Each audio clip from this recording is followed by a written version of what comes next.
Alright, so is everybody ready then, I guess? Or I'll give... Oh, Yes. never mind, Dylan just got in the game.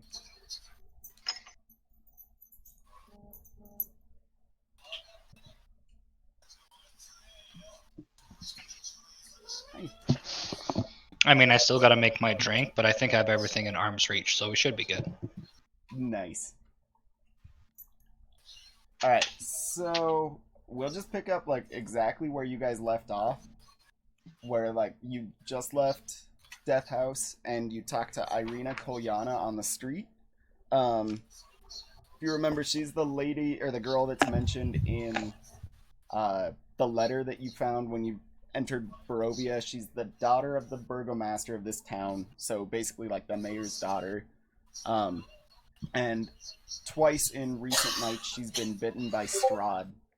So she asked you to come visit her at the burgomaster's mansion at some point. But first, set up lodging for you guys at the inn for free.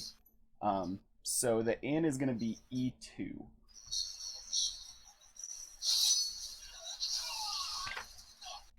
Okay. Well, I guess we should just head straight there. So just Yeah, I want checking. to sleep. Does anyone know if like that thing about vampires? If you like own the property, they can't come in unless invited. Anyone know if that's actually true or just like hearsay? Oh yeah. Might be worth kind of figuring out possibly. Yeah, that could be helpful.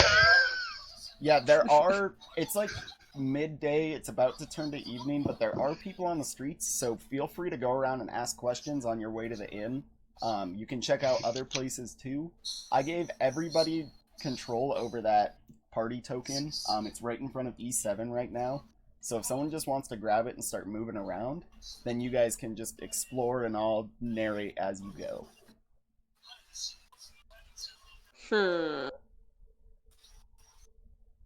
Yeah, we might want to look for someone that looks, or at least we think is knowledgeable with vampires. It's not Wait. a bad idea. Wait, How would we did determine? the one girl leave already? Irina? She's walking away, but if you guys want to call her back, feel free. We might we might want to ask her. It's a good call.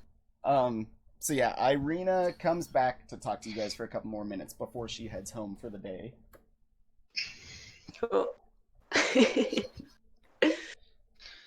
All right, vampires. How do they work? Just get it. Let's get it right out of the way. I like your bluntness. So Irina says there's a lot of legends around vampires in these lands. It's hard to tell what's true and what's false after Strahd's years of torment on this land. He's caused everybody to have a much darker view of vampires than normal because he is special. Like there's something that sets him aside from other vampires.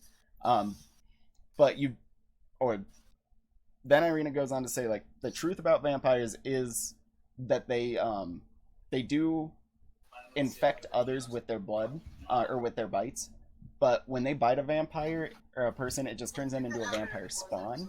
They don't have free will yet.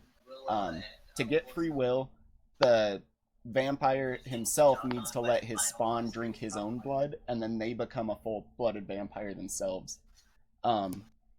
So does he like have to give the blood willingly, or like if I get bit, then I bite him back and suck a little out? Does that count? So what's the sparkle situation? It's unclear. No one has been able to bite Strahd himself without his will, and he's the only full-blooded vampire in these lands. Do they sell body glitter? Wow. I highly doubt she's heard of Twilight. Yeah, what is I don't this know. body It could be a glitter? valid question. What if they blind us with it? Tactical uses. Pocket glitter? Yeah. Dale, get Yeah. out of here. You're in the wrong gate. Pocket glitter. Irina continues on to say, though, that vampires are weak against sunlight. However, Strahd long ago gained power over the weather in this land. He took the light from this land, and since then he's blocked out the sun, and the vampire and his spawn have free roam, like day and night. They are weak against fire and running water, however. And a vampire cannot enter your property unless you give him permission to do so. Okay. But Useful. yeah, she got bit twice, right, in the night. I'm assuming in her own home. Does that mean Strahd has access to her home? I'm sure he's probably been invited in at some point under some clever trick. How many houses has he been invited into? Come in and bite your neck. Hey, N-word Joe. Well, that's why I'm thinking we need to like buy our own house, and you know, then just never invite anyone in. Be the worst possible neighbors. Just Like anyone shows up, talk to him on the front door, just kick him out. Shoot him with a crossbow. Strahd's just sitting outside the house, just like tapping his toe, waiting. Go away, Girl Scout. We don't want your cookies. So yeah, are there any houses for sale in the village that would be on the cheap? She says, not that I know of. We're pretty full up. People tend not to leave this village.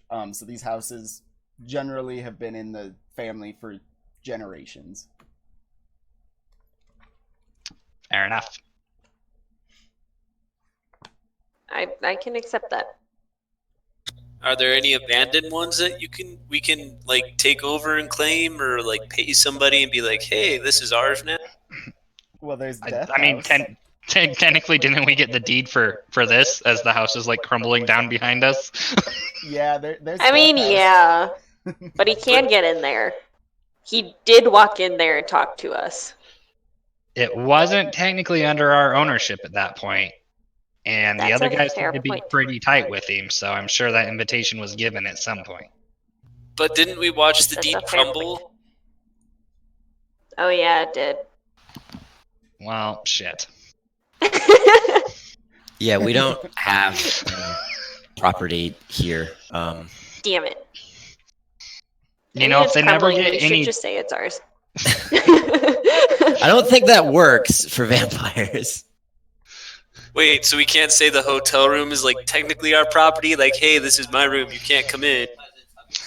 I don't know. Take That's, a little flag, stand on the porch. This mean- is our land. we might be able to see like if they have a rent The agreement fucking that says as the Family time Guy we're thing. occupying it's ours, but I feel like that's kind of stretching past what would be allowed. yeah. What if we just write it on a piece of paper and put it on the door? This is ours. Yes, a timeshare sounds like a great idea. But what if Yes. they bite the owner and then they have the owner demolish part of the room to make it connected to the other room, and so now it's not ours anymore? Shit. As Or they can't Irina just enter. stares at us. And I mean, okay, so if vampires can't enter like a domicile that they're not invited into, they could still do shit from outside of it, right? Like they could, set it on fire or fucking shoot And someone out the window. It's okay, I'll shoot fire back at them. So they require permission each night that they enter a domicile too. So like since he's bitten Irina twice on separate nights, like she's invited him in twice, but she doesn't remember anything of it if you ask her about it. Her memory of those nights is hazy. She says the only reason we know it was Strahd who bit me was my father ran in the middle of the second attack and saw him leaving the window. Is garlic a thing? Can we make a dark garlic garnish above the doorway? That No, work? so the garlic is not a thing here. Wooden stakes are a weakness, however. What constitutes letting someone in? Does it have to be a verbal agreement? Couldn't we just put duct tape or the equivalent? I say we sacrifice a gnome or a halfling. Yes. I'm okay with the halfling. Gnome might have some issues. I don't know. Hey, should I no swing more the other way? kazoo. Ooh, I like we could this sacrifice the kazoo. It would be Yeah! for some, You sacrifice hero in my book. sacrifice my metaphysical one, you get the physical kazoo. You don't need to threaten me with a good time there, little guy. I'm actually looking at getting a guitar amp just so I can have an electric kazoo. God Just damn don't plug anything else into it. You know, the other kazoo. Hmm. Well, I might do what I want in my house. Well, I guess for the moment, it seems like we're gonna have to gamble on each of our individual inn rooms belong to us as our stay at the inn. I mean, technically my blood's already occupied, so I don't think somebody else can control me when I'm already technically under control. I would say is there any like first level spells or anything that could convince someone to tell the truth? I guess we could just do sense motive, but we should try to see if the innkeeper has any vampires that are able to enter the inn. And then from there, like the actual rooms, it's up whatever. But I'd be more worried if the innkeeper tries to lie to us about it. What if the innkeeper's a vampire? What if everybody's a vampire and we don't know that? I mean, We could check the bite marks. I don't know. Just They walk could up. use concealer. It's perfectly normal just to walk up to someone. Hey, let me see your neck. Yeah. Oh, in a town like this, it's probably like that's how they greet each other. Yeah, I let me can give you a detect kiss on the thoughts. side. One of us. One of us. For a One short of period of time. us. I like the detect thoughts idea. At the moment, I can only use it twice a day, and it only lasts a minute. And if they're a really, really good liar and they don't think about what they're lying about, it probably wouldn't work. But, you know, at this point, it's the best I can offer you. Sounds like half our party there, guy. Good job. What kind of lame spell is that? Wizard in training. What part about that don't you get? I'm not very intelligent, bro. I don't understand it. Maybe we could shrink down. Maybe we could shrink down and just go in your raven cage. No, It is you'll never yours. come out. I'm not getting in there. Well, I mean, vampires the can't bird get in. never Actually, come out. I mean, but you might fit just normally the way you are. Hey, See? wizard. There we go. Do you have a spell to turn the halfling into a raven so he can fly into my cage and never get out and never talk or eat again? Ooh, we need a druid. You know, not yet, but I'll bump that up the priority list. Please do. Like, I'll pay you extra when I get gold. I'll give you guys a spell book with whatever you need for that. Nice. That's how we end the campaign. We just have Dougie turn into a raven and he flies into the cage. It's good to My know that voice is the Lord and replaced with a Savior I is feel kazoo. like above. Caravan would just Agree. constantly hear like a kazoo coming out of that cage. Oh, I would. Oh god. No. It's poetic. No, it's not. That's gonna drive us mad. Too bad I'm already being driven mad. That's a fair point.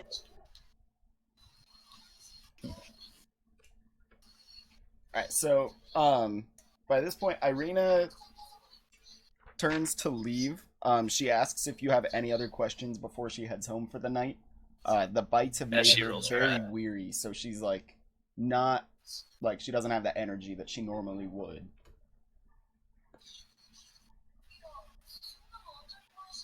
So, Do we ever get confirmation on whether vampires can cross like bridges or bodies of water? As long as they're not in the running water themselves, they are safe. oh, so we can't make like a fancy fountain doorway? Unfortunately not. Trust me, it's been tried. Maybe Well, if we damn. trick them onto a bridge and then push them into a river. Hey, vampire, I've got a bridge I want to sell you. This is my bridge now, vampire man. Why don't we just blow up the bridges and then just ford the river?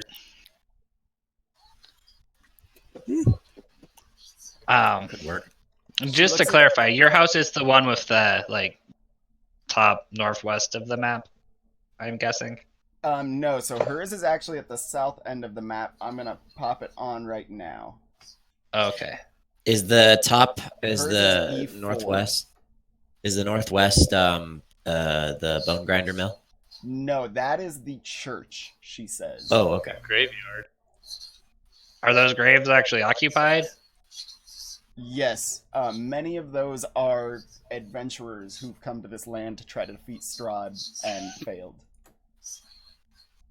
Well, I already regret that question. Moving onwards. Thanks for being ominous there, Miss. Don't worry, 45th time's the charm. Yep. 45th, she laughs. More like 405th. You think those are individual graves? Oh no. We use a compactor now. I thank you for your time. I personally can't think of anything else. Yeah. Sorry for listening to us ramble on, ma'am. Oh, you're okay. She just reiterates, she says, please don't forget to come by my house tomorrow. I have some very important matters to discuss with you. Should we maybe discuss them before tonight falls? She says, no, the last few nights have been safe from the vampire. I think that your coming may have driven him away from the town for now. Tonight we should be okay. Plus, my father has arranged for extra guards at our house, so I don't think that it'll be an issue. Okay, Maybe- I am just going to warn you that his ghost talked to us in that basement, and he did not seem that worried about us. But, you do you, and I'll follow your instincts. For now. Well, I'm sure he didn't expect you to come out of that house. Most people have, or all the adventurers before that have gone in there haven't come out. You're the first to do so, and I highly doubt that he was expecting that. Alright, we got the power of surprise for another night or two. I like that. Alright, I'll take that as a compliment. I think we need to have a sidebar when we get into the inside, if you know what I mean, ladies and gents.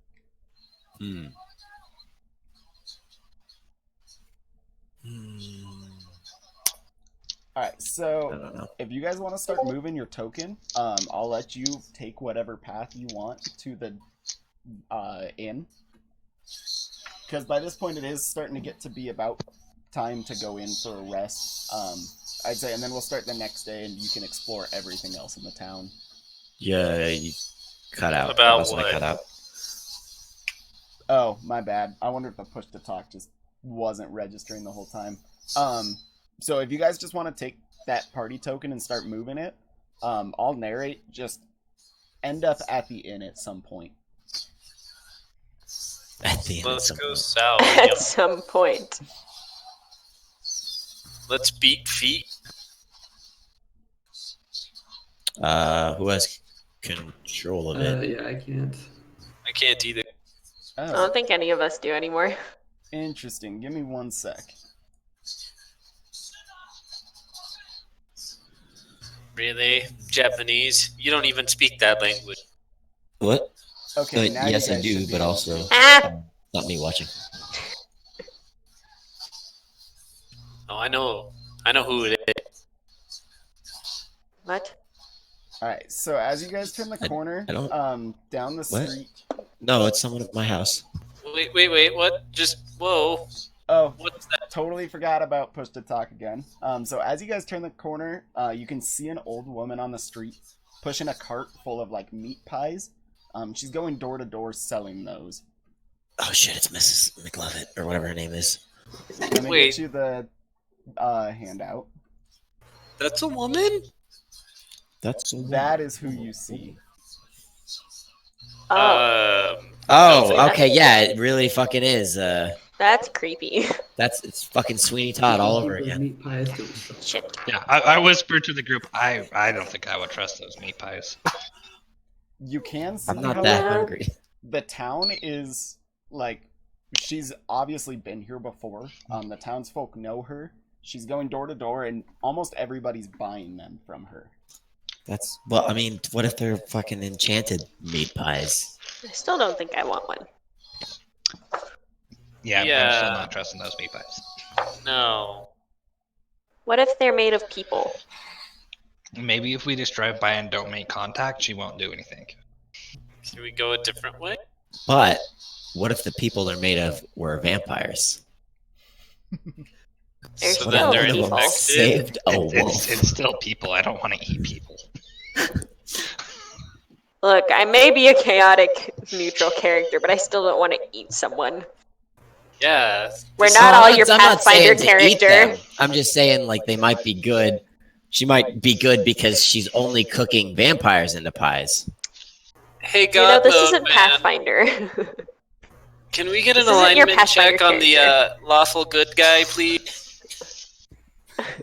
Wanting to You're eat people supposed to like be good, against this. not very characteristic. I Do didn't we say I want to at wanted to least eat talk any to of the her? We don't pies. have to buy pies. Yeah, Where I'm have trying you to been offer hiding? an explanation as to why they might like her if we think that the pies are people. No, what are you thinking? You've been really shut up right now. I mean, does anyone just want to ask her what kind of meat is in the meat pie? That might just be the most direct route. All right, there, Dougie. I mean, you're if the we most want to direct. make contact with her. All right, well, it Poke seems your like head I'm out. empowered, so I'm gonna go up to her and I'll ask her what's in the pies. I like how like just blunt you guys are about that. Hey, lady, what's in your pies? Is it human or is it, other flesh? Yeah. Do you ask her specifically what's in the I just pie? asked her what type of meat is in the pie. Okay. It's a fair meat pie It's a question. big difference if you ask her if it's human or just what type of meat. No, I'm not gonna just blatantly say, "Are you selling yeah. human pies?" So she turns to you and she says, "Well, it depends on what I have available. This batch is horse, but I generally use like beef, pork, chicken, the standard meats." Hmm. Why do you ask? She said generally No that leaves room for error. exotics. Generally, safe meat pies. Is, I wonder if is there's any horse secret meat that she uses. safe? How much Horse is is the safe. meat pie? Why are you asking? Nut wants to buy one. Might be interested. Well, Yeah, I mean, what type of meat did you expect? I don't like chicken and pork. Okay. Horse seems weird. It just seems like they're more necessary for other things, unless you like when they're like limp and you can't use them anymore. That's what it was. Okay. Yeah. She says horse is generally not on the menu. It's just when it's available or when nothing else is available, it makes ends meet. It's a Hard delicacy. times right now. They're 1 gold each if you'd like to buy any. That's Wait, a whole damn. expensive meat pie. Does any of us actually have any gold right now, guys? Yeah. Didn't we I'll buy find one. over 1,000 worth of gold in the dungeon? Yeah, I was I gonna never say got someone any of has that. gold. So if you go around, Any. do you travel around here and sell like your meat pies to various residents? Yeah, I live just outside of town and come here almost daily to sell my meat pies. I do very well for myself. Okay. So if you're familiar with the town, has there been any vampire sightings, or has anyone complained about like night break-ins at all recently? The only ones I've heard about have been at the Burgomaster's mansion. Generally, Strahd and his minions aren't this forward. He tends to sit in waiting and just wait till people come to him. It's very rare that he goes out after somebody. Why do people typically go to him? A lot of people in this land don't like him, myself included. They occasionally will try to build an uprising against him, and a group of villagers will go try to take him down. It never works out. Fair enough. Okay. Has there been any complaints specifically from the inn? The where is it? Blood of the Vine Tavern? Not that I know of, no. The 3 owners, Alenka, Mirabelle, and Sorvia, are great people. I feel like they have done a pretty good job at protecting their in against the devil and his minions. Okay. But as we're travelers unfamiliar with this location, is there anywhere in town where you can buy specific items to help ward or deal with vampires? She points down the street, just to the west of you, and says, "Well, there is a mercantile just over there.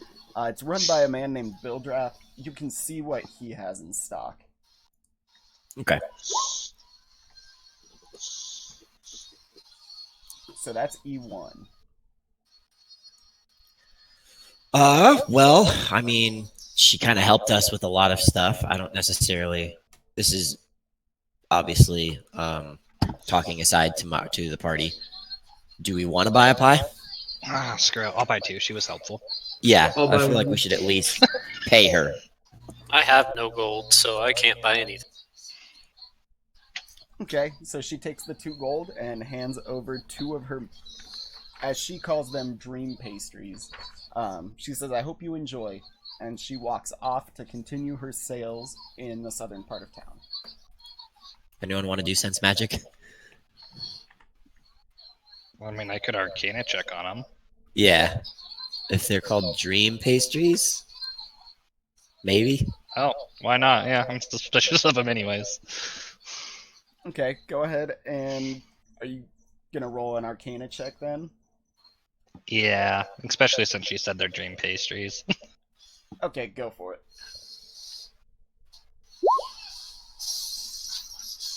Oh, nice. Ooh.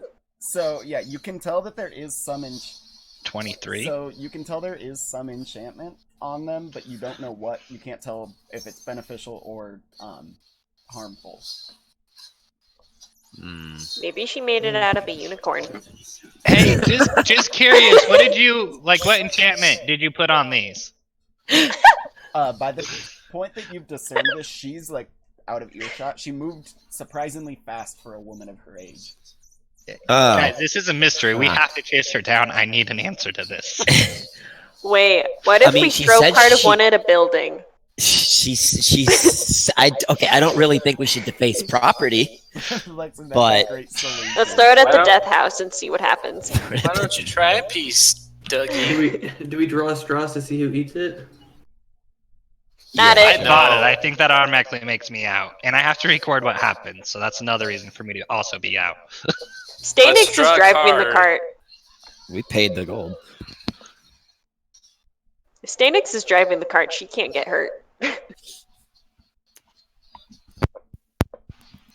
I still vote Dougie. I second. Just I don't- throwing the half I don't under get the this. bus. You want me to eat some mysterious pie when I just worked to help you guys get some useful information? Yes, but you might have told her too much. And besides, it's for the greater good. You're all about good, right, Dougie? Well, we have 2, right? We have No, two. we Yeah. have There's three. 2 Yeah, pies we have now. 2. No, How only about one. this? If we get to the inn and we're in a safe location, I'll try one and then you tell me what happens. Because I'm sure, something will happen. All right, I Yeah. accept Yeah, Fair that works for me. Fair enough. Fair. Okay. it. Just don't let me die. Well, here's the thing. Something We'll might try. not necessarily happen. I think if they're called dream pastries, I would hazard a guess that they're meant for us to eat, and then when we go to sleep tonight, we'll have a vision about something. Yeah, bite in the neck. Well, That's why you guys watch me. I'll eat the pastry and then we'll see what happens. If he starts floating, I'm out. If you give me a couple hours before you eat it, I can cast protection against evil on you. That's probably a good idea. I yeah. promise it will help in the dream realm or whatever, but we'll try it. Like how you guys are like thinking this through so fully. It's great. If we're gonna Well, do the- something stupid, we want to be prepared. Yeah, we want to minimize the stupid. Maximize the You effort. want to make yourself over to E1, see if that guy's selling anything. Might be worth it. We might be able to trade some stuff. Ooh, I have stuff I can trade. Isn't it getting late? Yeah, Like it's early evening, I early thought. evening. So the inn would or the mercantile would still be open for a little bit longer. I think we should at least go by. I don't know what everyone else has, but I have the monster fighter kit thing. So I got, where is it? Holy symbol, wooden stake, or 3 wooden stakes, flask of holy water, set of manacles, steel mirror. So I'm just seeing maybe there's something we can use that can protect the room against evil. Yeah, It's worth we'll use the asking. handcuffs. I mean, I don't know how to check the room, but okay. I was more like thinking like salt or something that we could surround the area with. That's for ghosts. We could We ask could him go to see if vampires. holy symbols are effective. Maybe we could like make crosses on the doors or something. Yeah, that's a good idea. If we had a holy man, this would probably be a lot easier. But Yeah. we can try. I mean, there is a church. What if it's a vampire church? A vampire. Yeah, I I think bet that the would be a vampires have cult. been in there. It's not Target. Wait, what is that? It's a fair All right. point. I don't know. I vote we go to the mercantile and at least see what they're selling. I do too, because I have stuff to sell. Okay. Sure. All right. So as you guys walk up to the mercantile, you can see there's a sign over the door that is creaking on its hinges, and it reads Bildraft's Mercantile. The curtains are drawn in the windows, and there is dim light coming out from around them. So, are you gonna just go ahead and enter? I assume, like, it's safe. I'll let you Yeah. know. This place kind of gets off on its like ominous vibes, doesn't it? I think Yeah. everywhere around here sets off Well, on it is these supposed to vibes. be creepy. So as you enter, you can see a man behind the counter, just pretty standard, matches like the villagers you saw on the street. Kind of looks just worn down. There's not a lot of light in his eyes. He's wearing drab clothing. It's got like moth holes in it, and it's not well kept. He's just kind of dirty and poor looking.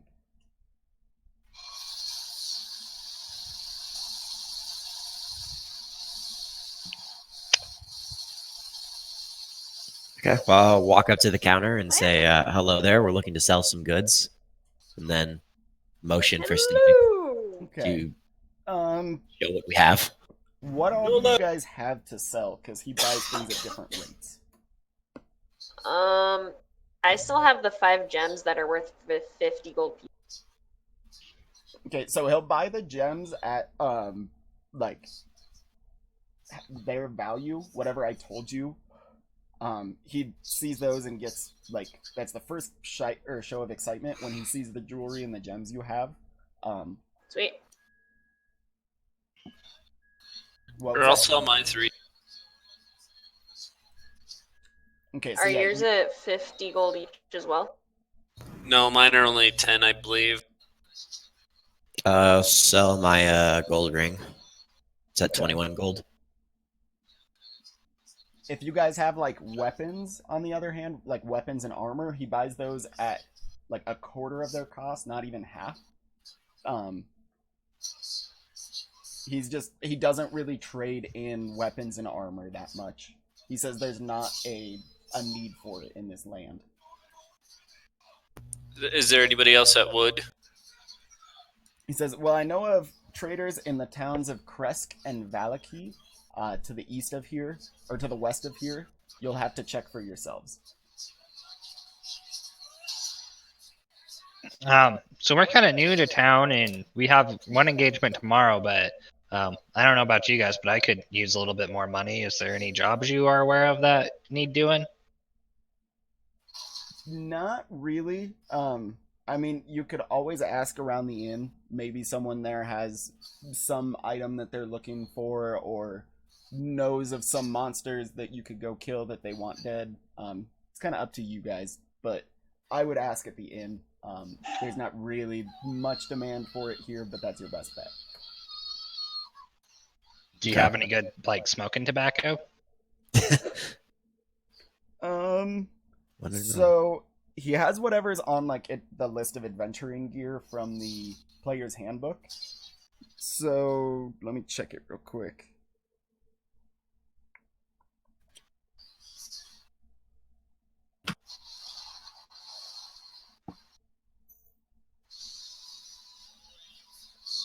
He actually doesn't. That I can see here. Unless, is it under like a different name? Do you know? I don't think so. I probably got it out of one of my other books. Okay. Well, let me check Xanathar's real quick. Oh, you did get Xanathar's? Man, Yeah. if we went to a realm that doesn't have smoking tobacco, I am going to have issues in like 4-ish days, guys. We'll get you some carrot sticks. So Cole, I have the like print version of Xanathar's. I don't have it on Roll20. Ah, gotcha. We'll let you suck on Dougie's kazoo to fix that oral fixation. Maybe you can We'll find just some put grass to burn in it. Yeah, we'll just put some grass in one end and you're good. So Dylan, actually, I will say that he has tobacco, but it's like 5 times more expensive than it normally would be. All right. I will hold off on that for the moment, but I will keep that in mind. Was there anything else you guys were looking for? He asks. He says, you know, we've got like holy symbols to help you fend off the devil. We've got like potions, alchemist's fire, that type of stuff. What do you think would happen if Aravan had a holy symbol? I already have one. You do? I have my raven necklace. No, not like that kind, like the one he was just talking about. Like Oh. Ward cross off or the something. devil. I don't believe in divine beings. But this isn't D&D, so those work. I know, but I literally put no trust in the divines, so I'm not worried. We literally see acts of the divine daily from priests or paladins. People come back from the dead all the time. How do you not believe in that? I mean, I'm very Like, skeptical. on the daily. Then what do you think it is? Magic. I don't know. You do know that warlocks get their power from pacts with divine beings, right? I'm just a simple hunter. Oh boy. You need to get out more. Simple is right.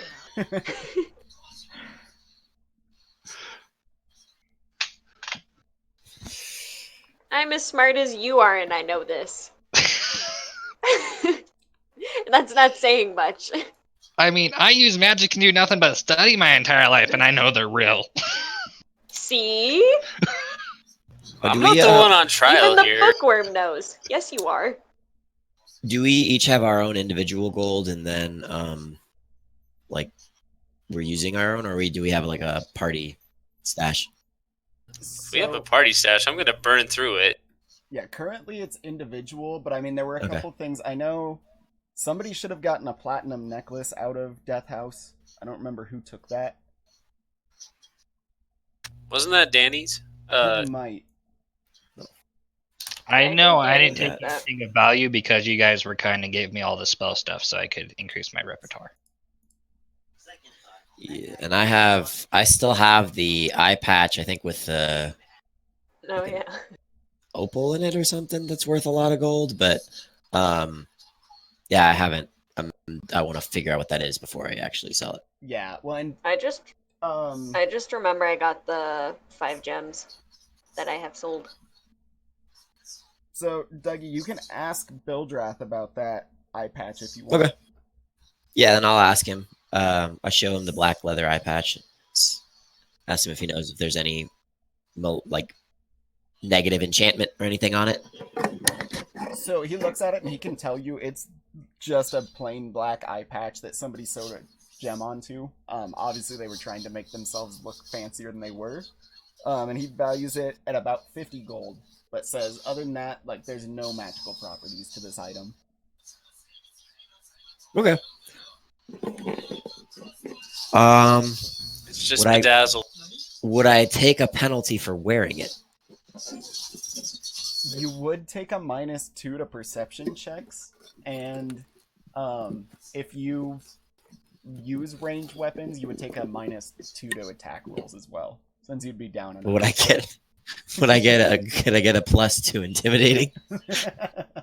Yeah, +2 to intimidate, to like scare people. I'll go ahead and say that. Just make sure to note these because I'm just like making this shit up on the fly. If you, I'll sell it. I'll sell it. Okay, I was gonna say if you want to keep it though, like that would be hilarious. I'm sure more stuff like that. This will come up. So, but you're just trying to scare the crap out of someone. You just flip the eye patch down. Yep. Just instantly. I'm super serial now, guys. I got my eye patch on. It's bejeweled. Look at that. It's time to go. He like flips From his Dougie eye to patch Thuggy down, in pulls out one his go. kazoo. Dougie to Thuggy. Listen to my kazoo. Do. That you become Dougie McThuggy. Oh god. There we go.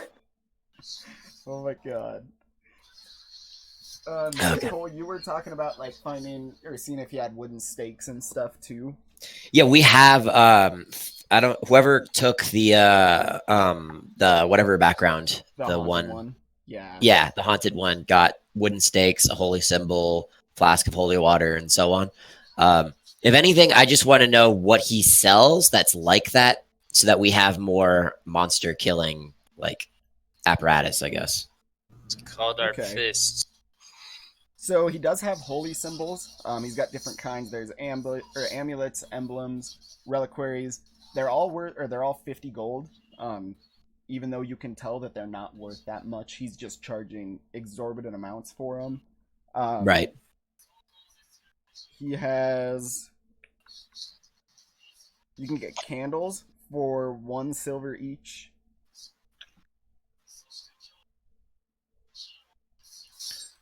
For the holy symbols we get from the monster thing, is it just like like a cross or some kind of like make it whatever you want? Honestly, it's more like flavor text at that point, what you want it to be yourself. The different kinds don't really matter. I just mean, does it matter if it's a necklace or not? Like, no, it could be Mine's like a a cross you hold out in front of yourself too, or like even a ring. It could be like a pin you wear on your overshirt. All right, then I'll make mine a ring. By now, like the longer you guys have spent in here, you can see that this guy, he doesn't have anything super out of the ordinary. The most like useful items he has would be potions of healing, ammo for ranged weapons, and then like an alchemist's fire flask. But he's charging way more than normal for these items. Like for all of them? Yeah, at least 10 times over the normal cost. Oh, shit! My goodness. Well, I mean, can we sell our fire flask for like half of what he's charging for a fire flask? No, he buys them like or you can already see the like rings and stuff he bought from you. He's writing down prices on a sheet, and you can see he's charging like at least 50 times what he bought them from you for. But he's dressed the way he's dressed. That doesn't match up. Yeah. Sounds Like like a people I beggar. meet on the street. This guy's obviously just kind of like an asshole and doesn't really know what he's doing in his shop. Does anyone here have good charisma? Maybe we could try and persuade him that he might be selling more if they were closer to a regular price. Nope. I don't care. Well, because I we don't need have enough we need healing potions, and I don't think we want to buy them from him. You need healing potions. I don't want to buy anything. I don't. After Death House, I think you're the one who needs them. You're the one that springs all the traps. Maybe you should watch where you're going. If I spring them and they land on you, I think I'm fine.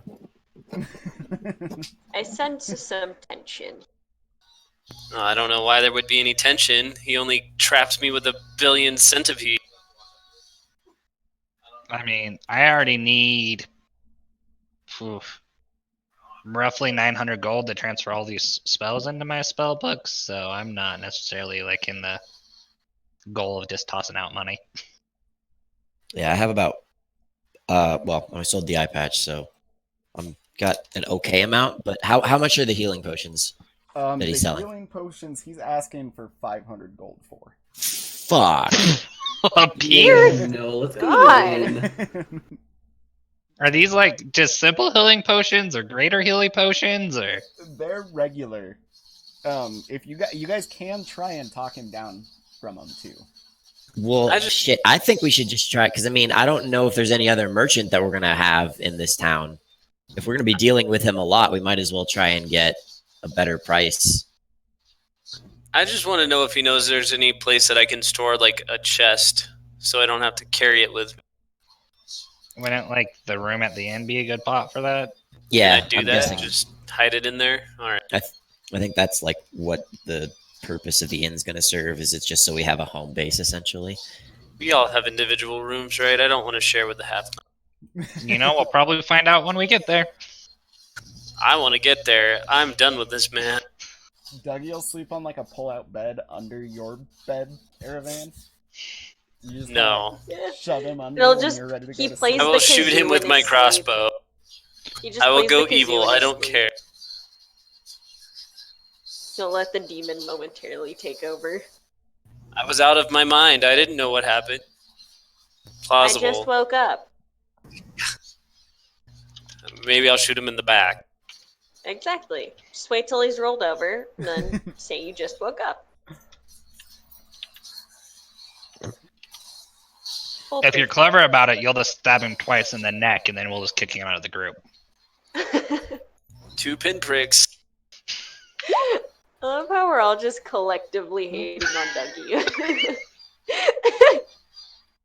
What was that roll for? So I'm a divination wizard. So at the beginning of each session, I can roll 2d20s and then replace those two numbers with any roll throughout the game. Yes. Oh, nice. Yeah, that's a super useful ability. I was looking into it. Wait, you're a wizard, Harry? In training. He's I learning. thought you were a mage. So are you guys gonna try to talk him down or confront him about the prices? I'm sitting on the wagon again, so I don't know what's going on inside the store at this Yeah, point. I definitely just would have wandered out if I found out a healing potion was 500 gold. Let's I just left go to before the that inn. discussion. I would have just been looking at something and then just spun around on my heel and walked out. Yeah. I guess I'll follow the group. Okay. Dougie hangs his head as he exits. Mine is my Come on, guys. I want to buy a potion. So You got 500 gold? Be my guest. Let's talk him down. as you guys leave the inn, or the mercantile, you can hear sobbing coming from the street, like to the southwest of you guys. Like somebody's No. hysterically crying over there. God, I don't want to, but we really should check that out. Good.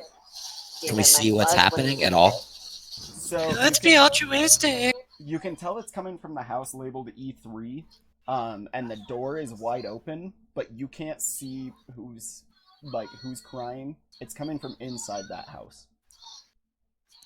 Are we gonna fall You for can this tell again? it's a woman. Hey Trap. guys, Probably. do you think it's inappropriate if we always ask if we can be invited in before we step through a doorway? No.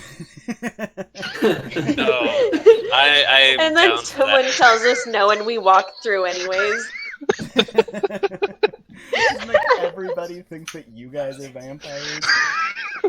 Excellent. Well, it's got to be like a Please. problem, right? Please. Like, so many of us are chaotic neutral that we would totally do this. Yeah, anytime somebody like knocks on a door, you'd have to be like, wait, should I open it? Like, is it a vampire? 'Cause if I open it, like, fuck.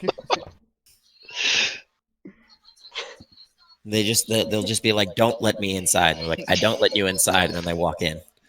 Yeah, and then they're like, It has oh, to be like okay. Alright, thanks opposite for the day. Okay, clarification. you're not a vampire. Well, are we gonna head over there? Or are we going to the inn? Yeah, let's go investigate. Since I'm on the wagon, I guess I have no choice. So as you can get closer, you can see, like I said, that door to this house is wide open. The windows are all boarded up, and the sobbing is still coming from in there. It's a 2-story house too. That was the other key point.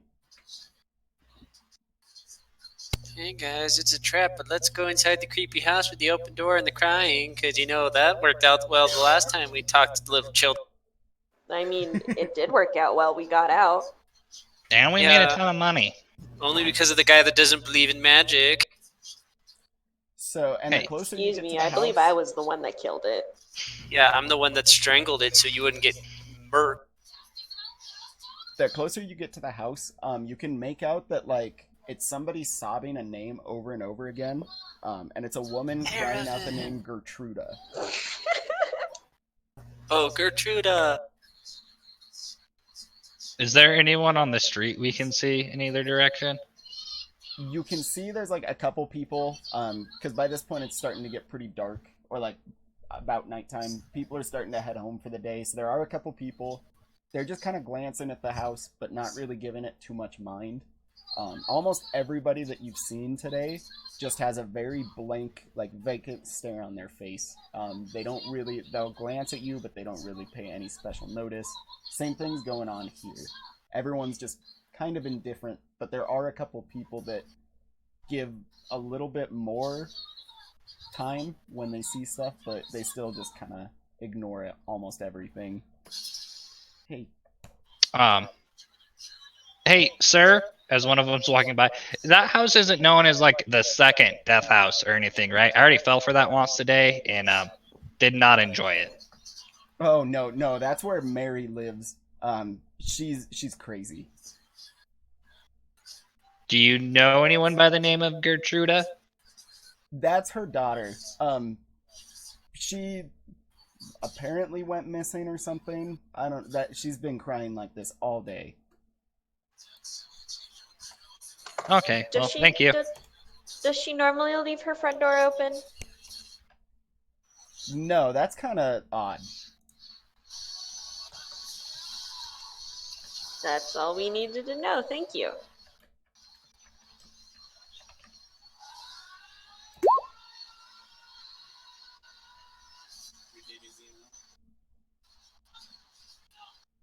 Oh. Damn it. Gertruda was the little girl that was bringing us supplies. We have to see what's going on. I knew something was fishy when she didn't show up today. Wait, Wait. what?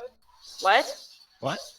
Yeah, no, the 3 of us that were camping outside of town. Who else was camping with me? It was. You look at the And then Uh, Danny was the not third. So Danny's it was character. Gertruda's part of the backstory from the 3 that were in Barovia already. Yeah, this little girl Gertruda was the only one that would really talk to us, and she brought us supplies every day. And she didn't come today, and so I feel since she helped us out, we should probably stop and see what's going on. Agreed. Even I can't say no to that. Let's go. Okay. Y'all are so helpful. Not my fault. My backstory won't allow me for it. I mean, I kind of have to do great deeds to get my soul back, so, Yeah. gotta start somewhere, right? I'm along for the ride.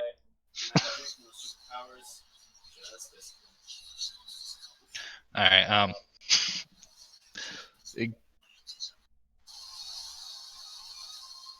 I get cranky when I'm tired, so he said her name was Mary, right? Yeah. yeah. Yep. Alright, Kellen will walk up to the doorway and stop. Mary, may I come inside to talk with you about Gertruda, or see why you're crying? So you see this woman inside. She's like Okay. in a chair, bent over, sobbing into her hands. She looks up and she says, "You know Gertruda?" Yeah, you probably don't know me. I was camping outside of town the last 2 days because you guys weren't too friendly about letting me in. And Gertruda was bringing us supplies every day until today. Wait, she's left before? I don't know if she left. I mean, I was like 100 feet out of town.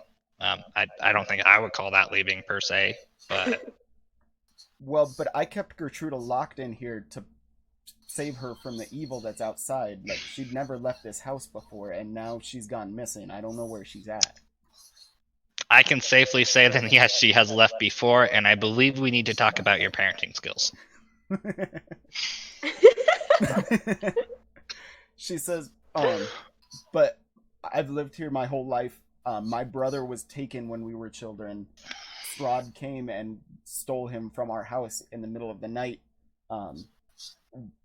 He did something to anger him when he was out cavorting one day with his friends. I was trying to prevent my daughter from reaching the same fate. I can respect that, Mary, but sometimes when you try to protect something too much, you drive it away. Like a kazoo. This definitely seems like it's probably one of those issues. Have you looked around the room that you kept her locked in? I would say her prison cell?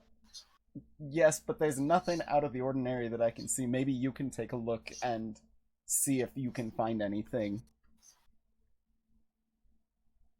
Are you going to promise not to lock me in the room? Yes, I promise.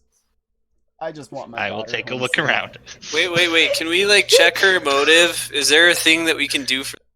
Yeah, Dylan, you can roll an insight check to sense motive. Are the rest of you at the house at this point too, or were you guys staying back? I'm still on the wagon as far as I know. Or at least at the front of the door. Okay, yeah, so whoever's at the house, I know Dylan is, if anyone else is up there, you can all make an insight check to I went. sense her motive. Okay. Well, I'll do it, fine. Oof, those are real low so far. Okay, all I'm saying is that every human is capable of what they can do. Yeah, Aravan, it's a good thing you went. Aravan is able to tell that she's just completely racked by guilt. She's definitely not lying. Definitely not lying that she won't lock us in. Okay. Yeah, you're safe. You're safe to check out the place. She's completely just upset that her daughter is gone. She's not even considering that that's an option for herself. We're at E3, right? Yes. Okay. Well, are we gonna go in, guys? Yeah. Yeah. She seems like she's telling the truth, so let's help her out. Wait. We gotta ask first. We did. I got permission to come talk to her when she was crying. Yeah, she already invited you guys in. Okay, sweet. And she did ask us to come in and look at the room, so we got double permission. We are ultra covered. Alright, we're set. We'll get written or verbal consent. The house, Mary leads you upstairs to this small bedroom. The windows are all boarded up, so just small beams of light come in here and there. All you can see is just a very simple dresser, bed with a shitty straw mattress on it, and a small doll on the floor next to the bed, in a yellow dress, and nothing else in the room. Hey, Kellen. Yes. Was Gertruda wearing a yellow dress by any chance?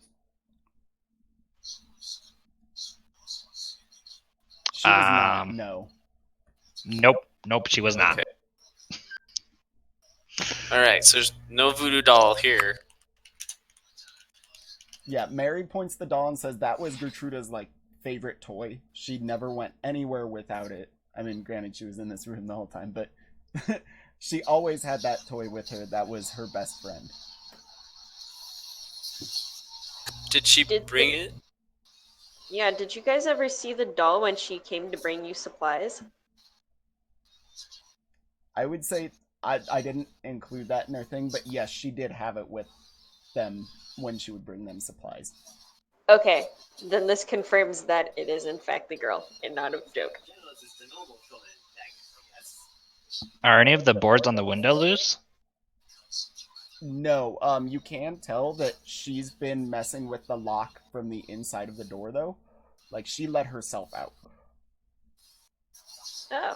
Hmm.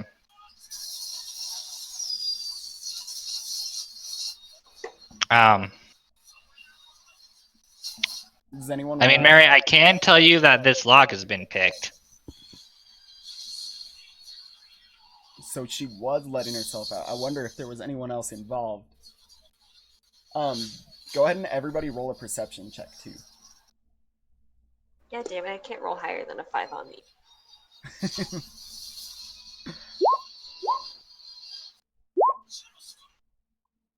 Oh, that's better than a 5. Alright, so while Kellen's telling Mary about the lock, Erevan picks up the doll and he can see that there's a tag hanging off of like the dress. Like almost like a manufacturer's tag, but hand stitched onto that tag are the words "Is no fun, is no Blinsky." Wait, what? What? So stitched onto the tag it says "Is no fun, is no Blinsky." I'm gonna type it in the chat too, so you have it. Okay, because it keeps cutting out at that last word. The last word is also very weird, so... Oh! Yeah. It wasn't cutting out. I did hear that correctly. So wait, is that is that like a toy maker's name? Hey, does Mary know anything about Blinsky? Does that sound familiar to her? So Mary says Blinsky is a toy maker in these lands. He's the only one. Most people don't buy his toys because they can't find Toy them. maker in... Cut out again. Did it? Yeah. Yeah. Okay. I wonder if this button on my keyboard's just all fucky. But she says she does recognize the name Blinsky. He's a toy maker in Barovia. He lives in the town of Valaki, and like you could find his toys everywhere. He's the only toy maker here. No one else thinks it's worthwhile because they don't see the point. Like they all live in unhappiness anyway, so why make toys? Blinsky's the only person who tries to bring some light to like the children of this land. Has Alright, this always been a Blinsky doll? Yes. Is that his typical catchphrase? Yeah, he stitches that onto every toy he makes because he's so proud of them.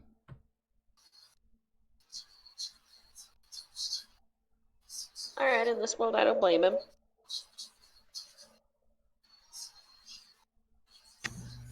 Would Gertruda know where this other town is? Probably not, honestly. That doll was basically all she's had in her life. I'm surprised that she even came to talk to you guys or bring you supplies, as you said. It makes me wonder if she's been leaving this house for a long time now. Yeah, seems she might have been starved for some outside interaction. So maybe she did know where Valaki was, however, actually, like, if she's been leaving, but I wouldn't expect her to be gone that long without me noticing. Valaki is a couple days travel from here. Are you typically gone from your house during the day? Never mind, I guess it'd be a half a day's travel. It'd be like one full day to get there and back. Okay. Did you notice if she had any sort of weird obsessions or anything she would keep like saying to herself, maybe? Not really. She never really talked to herself. I didn't hear much noise coming from her room. But when we would eat dinner and like have our time together, she did frequently ask me about just the evils of this land. Like where Strahd was, why he came here, why he does what he does. Interesting. That's an odd obsession with Strahd. I mean, if he was the reason I could never read the room, I would probably have a weird curiosity with the fellow as well. That's fair. Well, I don't necessarily see anything out of the ordinary in here. It does seem that she kind of had the freedom to go as she pleased. So, I will definitely keep my eyes peeled, and if I know of anything, I will let you know. If she does get returned, though, we might have to set up new guidelines about how exactly you handle her. I won't accept returning someone for them to be locked in a room 24/7. That's just not right. I understand what I did was wrong, but I had good intentions with them. Please just find my daughter and bring her back to me. That's all I ask. Fair enough. And then with that, there's nothing really else to find in the room other than that little doll. And even that, there's not much about it other than the tag. So, with that, she kind of leads you guys outside, thanks you for taking a look around, and just reiterates her request to find her daughter. Can we borrow that doll so we can, show that we've talked to you and see what her reaction is and if she'll trust us? Yes. She runs back upstairs and gives it to you guys and just says, please give this to her when you find her. It will make her very happy. That's a good idea. No one's allowed to use it for voodoo. I'll hold on to the doll to make sure that it doesn't get any weird kazoo voodoo or anything. Cause you do. Kazoodoo. There we go. That's what we'll call it from now on. Boom. Boom. Zudu. I like it. Cole did get ways to cast magic when he leveled up, so maybe I'll just tell him his verbal component will be to blow through the kazoo. That weird kazoodoo that he do. Alright, so you guys are back on the street. It is like the sun has set by now. And you can see the streets are pretty bare. There's like a couple people here and there, but not many.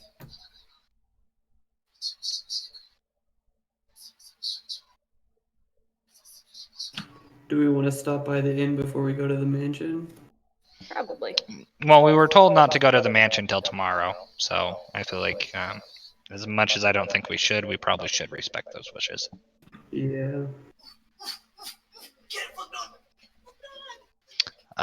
So yeah, I'm up to go to the inn. I need to transfer over the couple spells I have the ability to tonight, and Let's go to sleep. get a good night's sleep. Yeah, I agree. Let's go to the... Is this the end of season 2? Why are they playing Oh, with you guys pinging, I did find a way too now. When I like ping a location on the map, I think it'll move everybody's map to center on that. Alright, so as you guys walk up to the inn, you can see a single shaft of light thrusts illumination into the main square, its brightness looking like a solid pillar in the heavy fog. Above the gaping doorway, a sign hangs precariously askew, proclaiming this to be the Blood on the Vine Tavern. Is there like a drawing that goes with that? No. But if you inspect it closely, you can see that the inn's name is actually the Blood of the Vine Tavern, but the top of the F has fallen off. Curious. Yeah. So when you enter, That's great. What was that? I said they must have grapes if it's of the vine. Yes. Yeah, they do carry wine actually.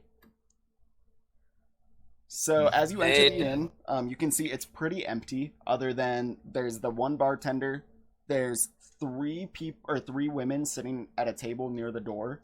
They're all dressed in like very colorful clothing. Think kind of like gypsies, you know. it looks out of place compared to everything else you've seen in this town, and they're much like louder and more exuberant than most people. And then in the far corner, you can just see one man sitting at a table drinking by himself.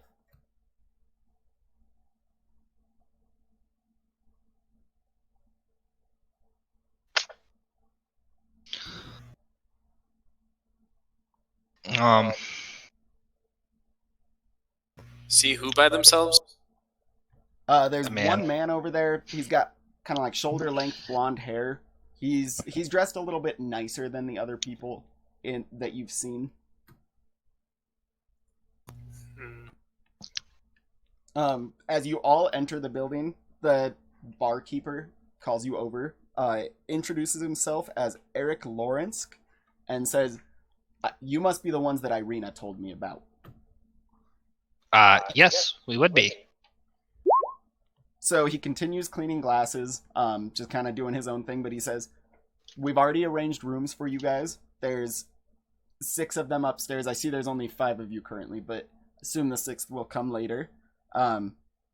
He gives you guys 2 pitchers of wine on the house and says, "Please feel free to come back for more, but I might have to start charging you." That's acceptable. By any chance, do you ever partake in buying meat pies from the old lady that wanders through town selling them? Oh yeah, you're talking about Morgantha. I'm a vegetarian myself, but the town loves them. She's been here for years, as long as I can remember peddling her wares. Would any of the patrons in the room tonight happen to partake?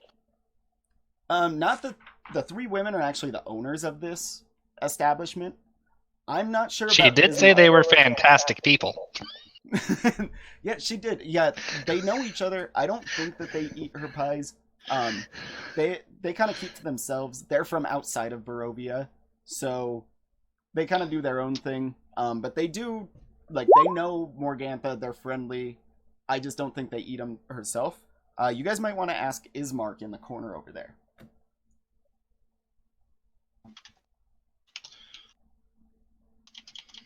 Could we get the name of the owners again? Yeah, it's Alenka, Mirabelle, and Sorvia. I'll type them.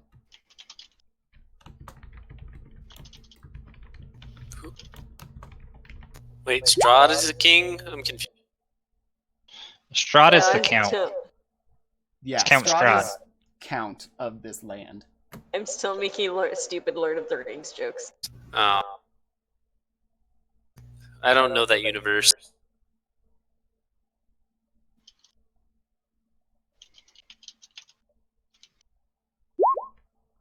And then in the corner, the one who Eric tells you to ask is Ismark. That guy.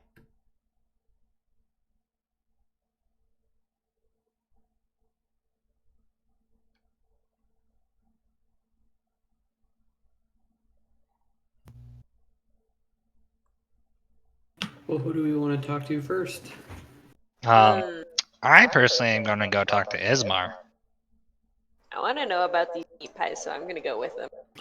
I follow. So as you guys approach, you can see this man sitting there.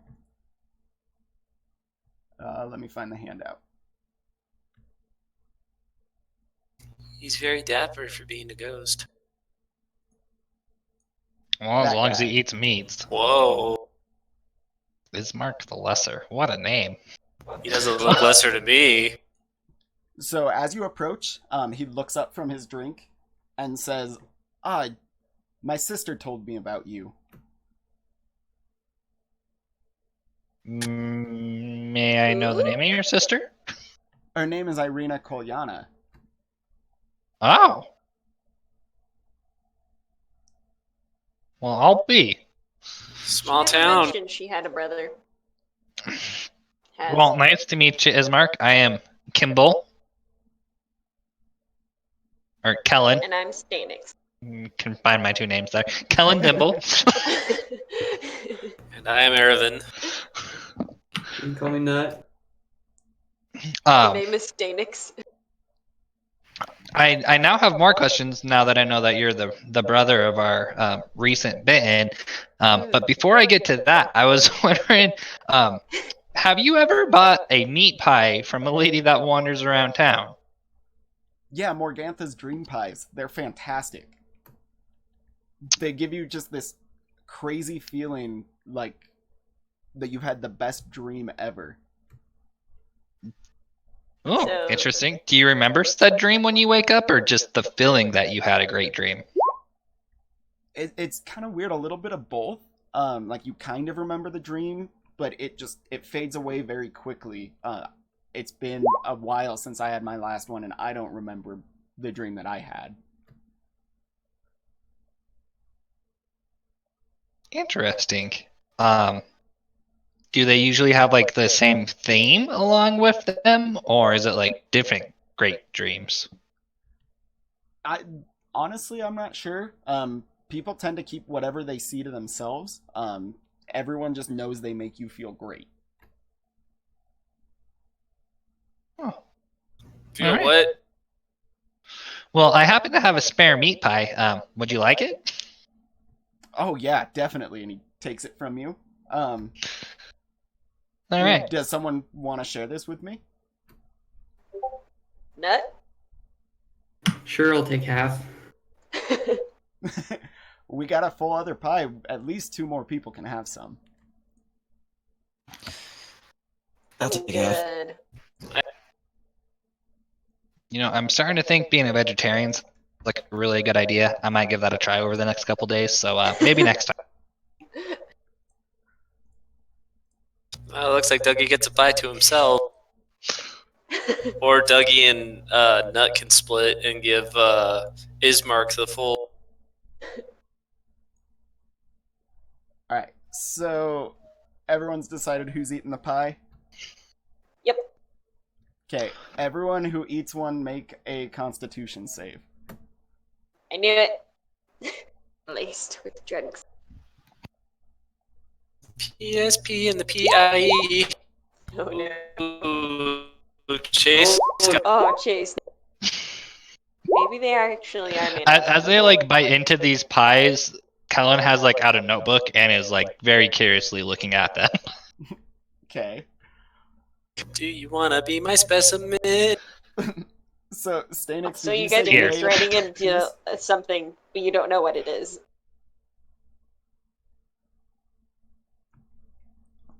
Alright, Nut, go ahead and roll a d4.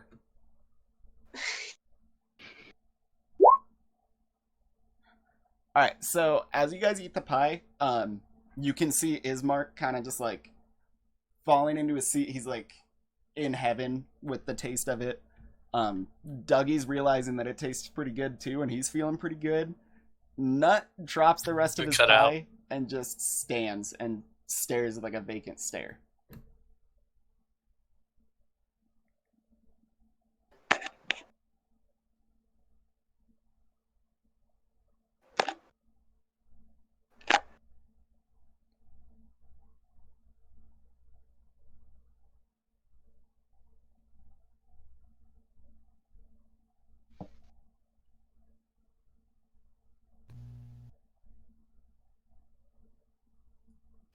Maybe Brandon did break his keyboard.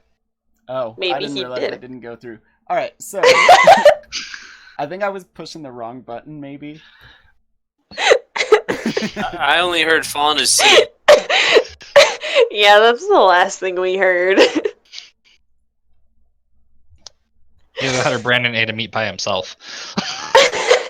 Maybe. Did he have to roll a Took one from constitution Jenny. save? Alright, hopefully that's better. I mean, I heard you that time at least. Yeah, Yeah. and all the way through. Alright, so after you guys eat the pies, you can see Ismark and Dougie are both like, they're really enjoying it. You can see Ismark's eyes are like really wide and he's really like in heaven with this pie. He looks up and says, "Thank you." Nut drops the other half of his pie and just stands and stares. Oh no, we Kellen waves busted a a nut. hand in front of Nut and Steve like, crack it. What are you doing, Kellen? Sorry. He's waving like a hand, like pretty much doing a pupil check to see if his eyes are tracking or anything like that. No, he's just staring straight ahead. Interesting. Hmm. He records that in his notebook he has open. Poor busted nut. Dougie, do you feel anything strange going on there? Nope. I feel like a fat kid in heaven. So Ismark like finishes chewing the bite he has currently, and he looks over at Nut and he's like, "Oh," and he just kind of chuckles and he grabs Nut's shoulder and shakes him and wakes Nut out of his trance.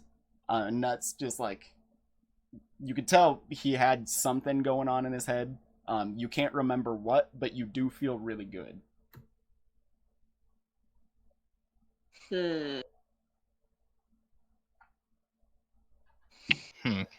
Well, that seems like a mystery that still needs more research into it. I'm gonna take a pass on the pie.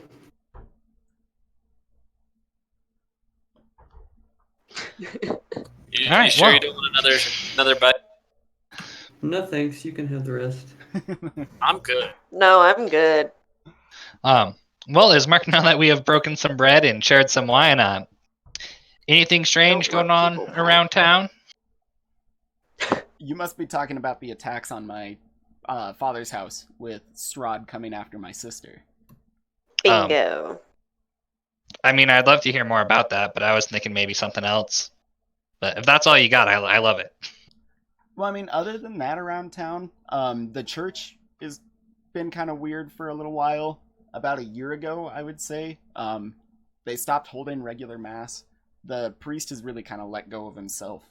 Other than that, the town is pretty standard, other than the attacks on our house. You guys took out the evil from Death House, which is really crazy. Like, nobody's done that. And that house has been that way for years. All right. Was the church active before it stopped?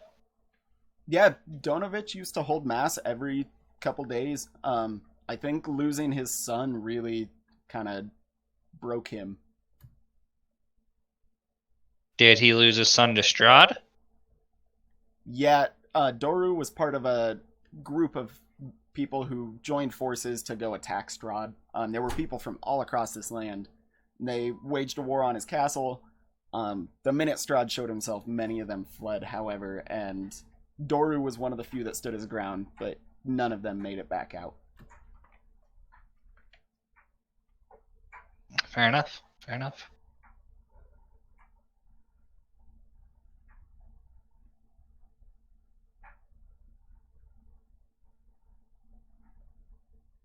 So as you guys are sitting and like talking, Ismark, he just keeps buying drinks for the table.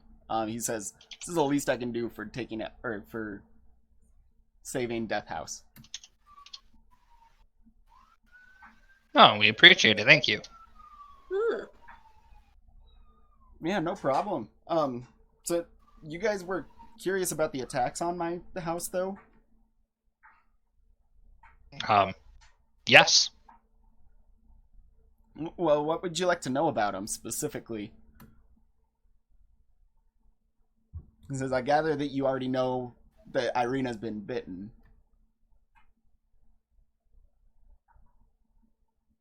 Kellen looks at the rest of the group because he's tired of talking.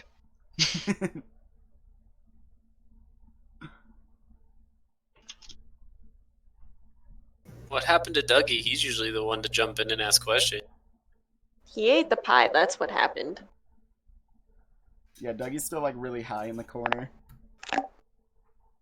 He's just sitting there staring at a wall.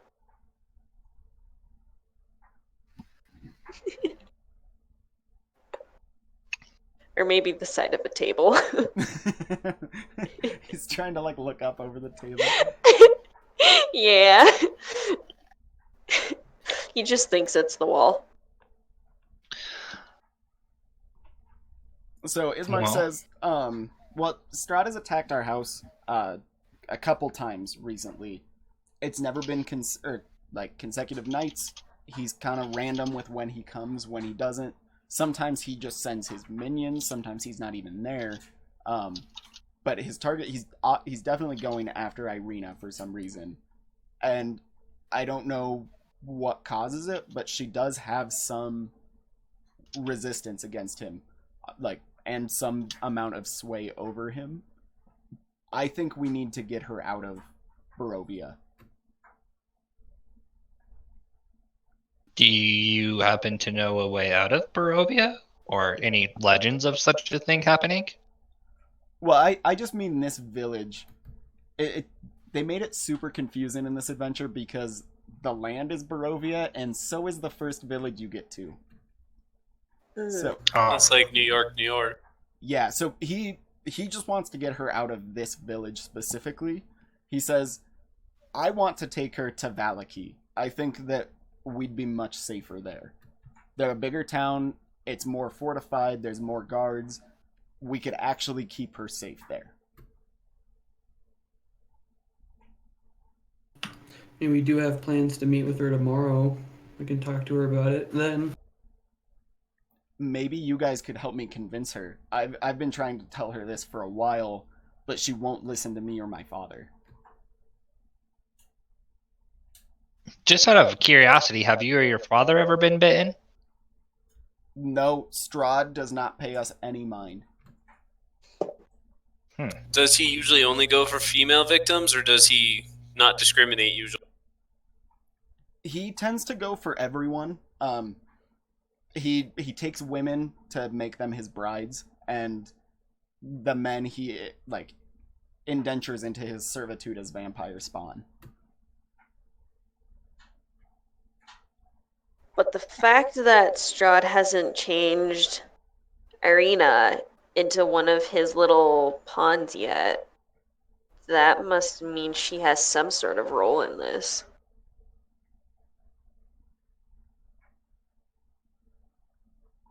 How far back can you guys trace your family line? Well, you can't tell Irina this, but she's adopted. She doesn't know. But my father found her at the edge of the woods when she was just a small child. She doesn't remember anything from before that. So, and we've never revealed the truth to her. My family, we can trace back to before Strahd even came to these lands. I'm not so sure about her. So, like the edge of the fogwoods that nobody ever makes it out of? No, he actually found her in the woods near Valaki.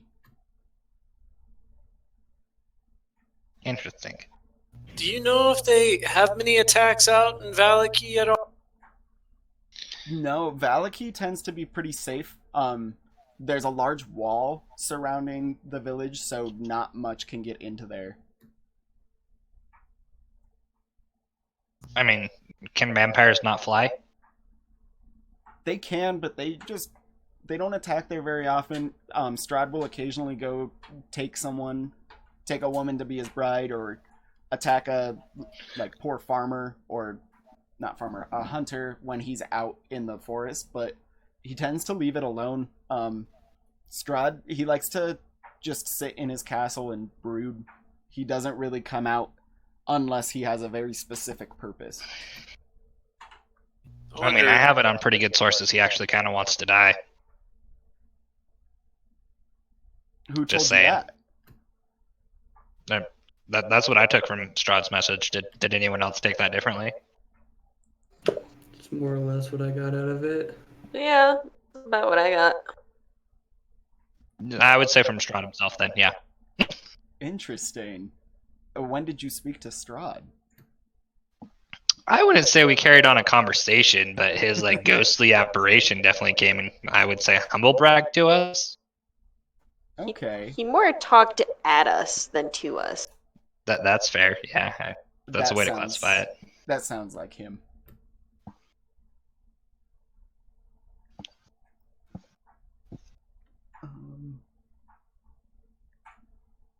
So yeah, Ismark says, Strahd usually the way that he keeps his hold on this town is he sends his servants to do his attacks for him. Um, he has control over rats and spiders and wolves. He can make undead. He can make his vampire spawn, so he uses them to do his bidding more frequently. Valaki has the means to defend themselves against them or those people. We really don't here in Barovia, so we need to get Irina out of here. But I need your guys' help to convince her. All right, fair enough. Random curiosity: are there any other undead monsters like werewolves, maybe werebears, massive zombie armies, like anything like that in the area? Strahd does have zombies around the lands, but not in great numbers. There's not like one horde, it's more small groups of them here and there. I have heard rumors of a werewolf den along the western side of this land, though. Okay. I would steer clear of there. They tend to be in league with Strahd himself.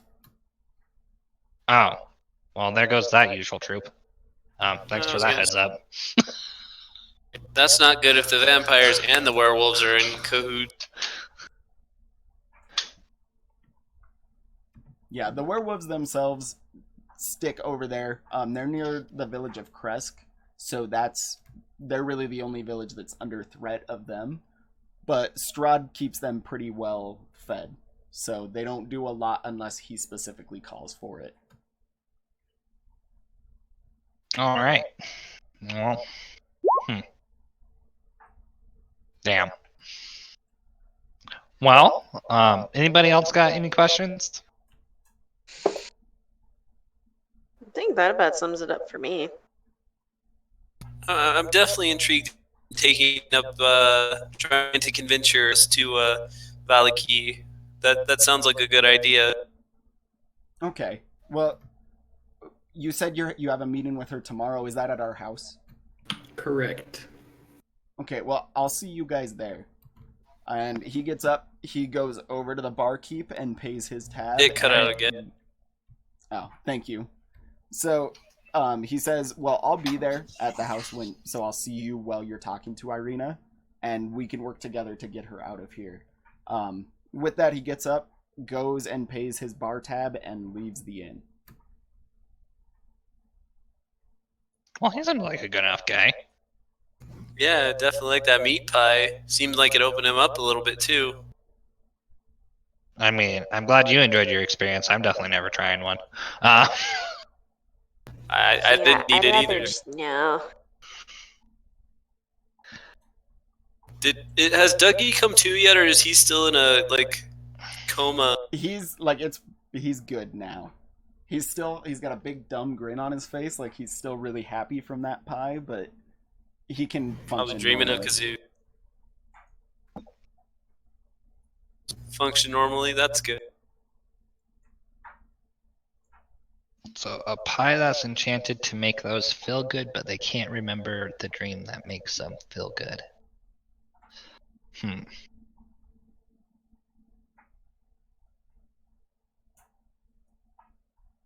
I feel like that's gonna play in later. Yeah, I'm trying to think of why you would do something like that for nefarious arcane reasons, and I'm just not coming up with anything yet. But I'll keep pondering away at it. I'll get to the bottom of this mystery yet. I have a theory that she might use the pies to lull people into that catatonic state so their guard is down, and then Strahd or his minions can come in and kind of do the, neck bitey. The neck bitey. So you're saying the pie is like a vampire date rape drug? I mean, do you see what it did to Nut? Fair enough. And do you see what it did to Dougie? I mean, it seems like it could go either way. You either have a good experience while you're getting bit, or you're just kind of there and, zombie sort of for a second. He has a point. It's better than anything I got now, so. I don't trust the pies. I don't trust her intentions either, but I'm still not sold either way. Should we give more pie to Dougie? I mean, he did drop half his pie, so if he wants to finish it, he's more than welcome. Give him all the rest of the pie. I'm Yep. good. Dougie, you can't let food go to waste, dude. We pay good gold for that. There are starving children in Africa. We all just start shoving the pie into Dougie's face. I'd have to have you do a alignment check then. Yeah, I'm chaotic neutral, but you like the pie, This is so completely something we would do. eat all of the pie, Dougie. Chaotic neutral is doing something for your benefit. If you're doing it just to make someone else suffer, that's evil. Is that suffering if you liked the pie? That's not But I suffering. don't want any more. Do you? Also in an intoxicated state. Well, he's not very open to suggestions, so I think we gotta backtrack on what it's for. Yeah. Let's not date rape him with the pie. All right, Dougie, sorry. Well, Do we want to are the three owners still in the tap room or the main room? They are. They're still sitting at that table next to the door. Have they been paying attention to our conversation? They've been glancing over occasionally, but it's more just to make sure that you guys are keeping your tabs paid. Oh.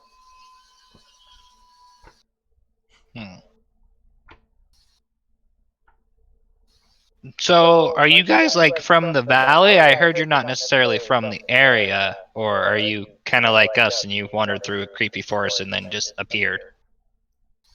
So they turn to look at you. You can tell that they really don't want to talk, and they just say, "We are Vistani."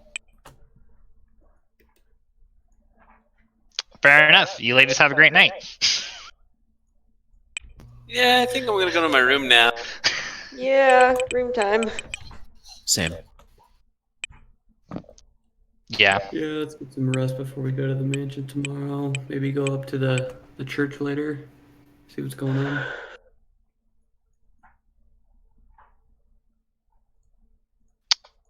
on. So, if I want to offload some stuff into my room, like since I have a chest and I want to put some things in it, can I just like write a note somewhere saying that I've stowed such and such in a chest at the?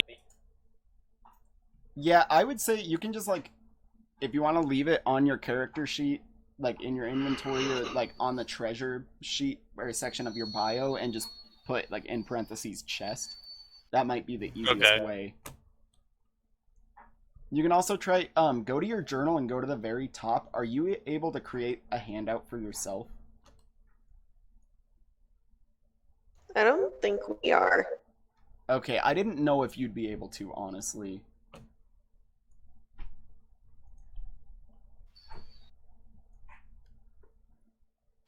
Yeah, I have never really tried that, but I don't think it would be something that would work that way.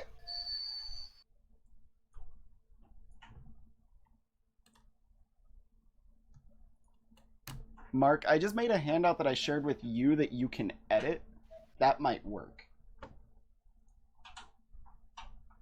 Okay, It's basically just like a text box. So you can use either that or mark it on your character sheet and just denote that it's like in the chest. Oh, okay, I see it at the top.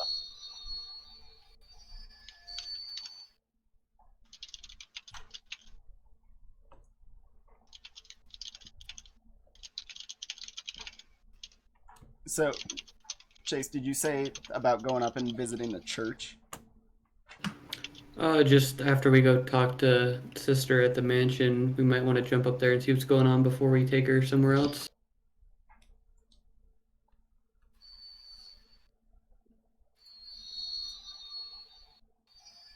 Yeah, I would agree with that tomorrow morning. Mm-hmm. How many hours could Kellen Dimble stay up and still get a full night's rest? Because he wants to try and copy over some spells into his spellbook.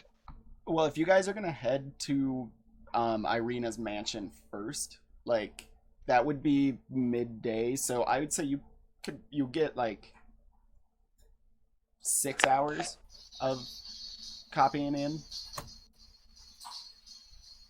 Okay. Because I feel like in Pathfinder or something, it's like half of the rest can be spent copying books in, as long as like half of it is spent actually resting or something. Like half of a long rest. I don't remember where I saw it though. I might be wrong. Yeah, I'm not sure how that would interact with resting. This is the first wizard I've ever played. Yeah, I would say you can get like 6 hours of copying it in, like 2 hours at the inn, and then half of the 8 hours that you would be resting, I would say you can copy. Sweet. So then, whenever everyone's ready, we can move it to the next day. Like, if you guys want to just head down to the mansion now, we can do that. Let's go. At Yeah, least let's after go. we sleep.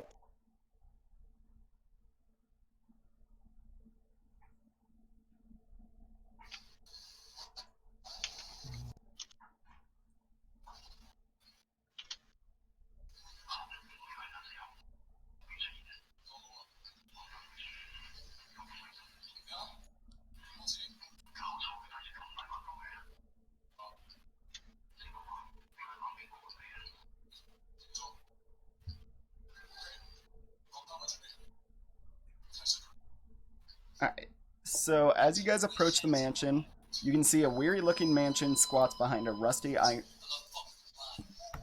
So as you approach, a weary-looking mansion squats behind a rusting iron fence. The iron gates are twisted and torn. The right gate lies cast aside, while the left swings lazily in the wind. The stuttering squeal and clang of the gate repeats with mindless precision. Weeds choke the grounds and press with menace upon the house itself. Yet against the walls, the growth has been tramped down to create a path all about the domain. Heavy claw markings have stripped the once beautiful finish off the walls. Great black marks tell of the fires that have assailed the mansion. Not a pane nor a shard of glass stands in any window. All the windows are barred with planks, each one marked with stains of evil omen.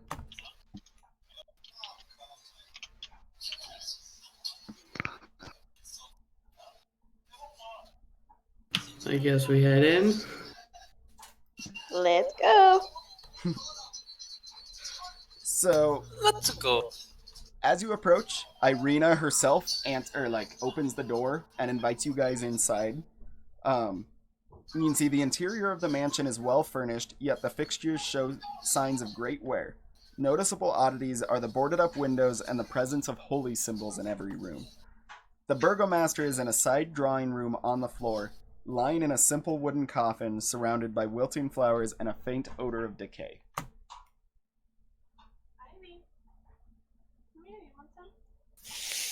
Oh, that's a lovely smell. Is there any particular reason why we haven't been able to bury your father? We've been sitting Shiva, basically. It's been a mourning period. Uh, Hi, babe. Yeah, I was saying hi. Sorry, I've got this on push to talk. So. Ivy. didn't have a good follow-on for that. What was that? Oh, I'm sidebarring him out loud. Gotcha. So yeah, Irina says, "Thank you guys for coming. I had no doubt that you would." Ismark himself, or like the guy from the inn last night, comes around the corner and joins her. Oh, hi again. Nice to see you this morning. Day. Please excuse the mess in here. As you can imagine, it's been a little crazy for us recently. The other pen's in there too. Not working. What? Great. Sorry. Oh, push it 4 times. It'll turn on.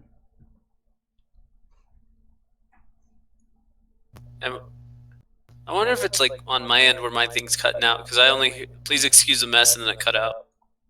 That's so weird. I wonder if my computer's just being weird, because I even switched the push to talk button. Oh. I mean, I heard you the full time for that one, so I don't know. But I don't know. It could be my headset. So Irina said, like, please excuse the mess.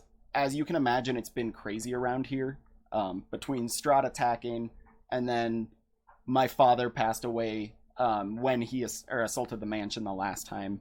The stress finally became too much, and he had a heart attack. Well, our condolences. We didn't know that before showing up here, did we? No, she No. kept it to herself. She hasn't she says we haven't let anyone in the town know, because the last thing they need is to know that their town is being attacked by the devil Strahd, and that their burgomaster just passed away.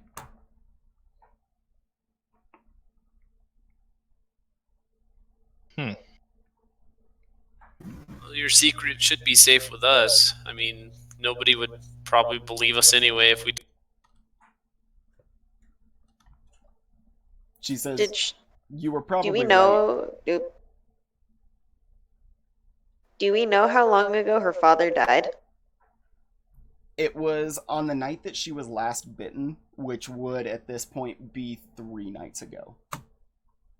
Okay.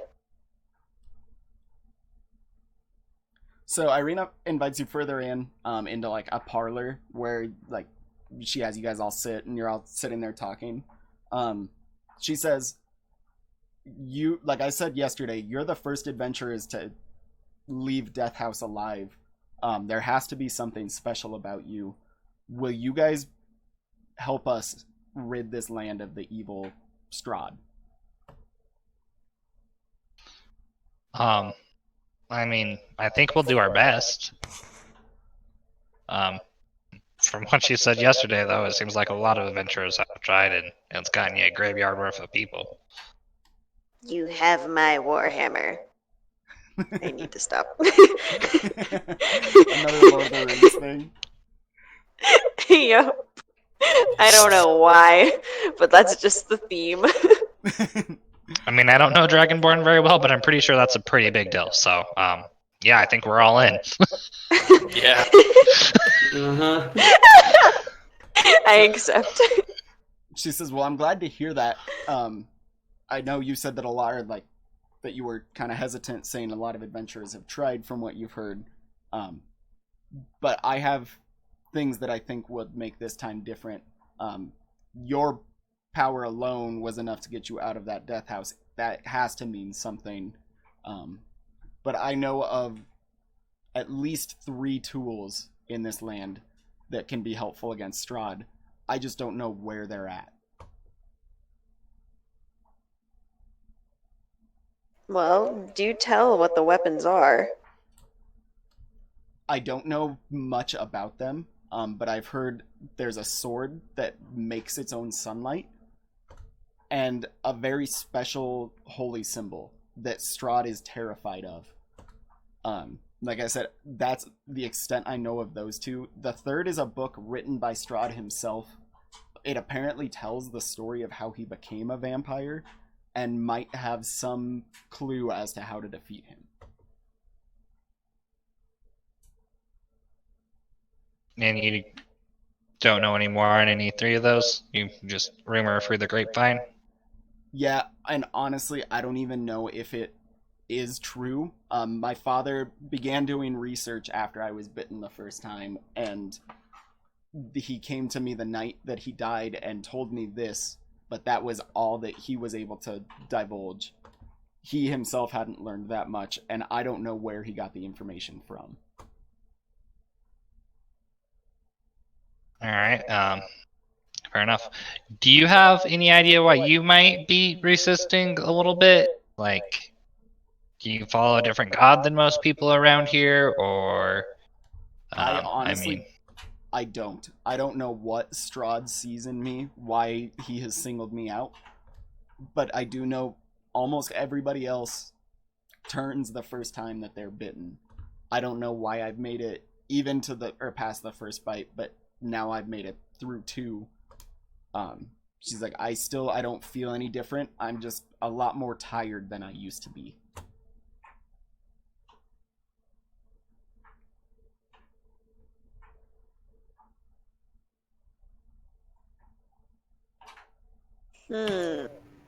What's your thoughts on leaving the town? What do you mean leaving the town? Well, you've been attacked twice recently, right? Maybe it's time to find a little bit safer location. But I can't leave the town without a burgomaster. What about your other? at this point, I'm gonna try and stealth cast Detect Thoughts. Okay. Go ahead and roll a stealth check then. Oh, this is gonna go terrible.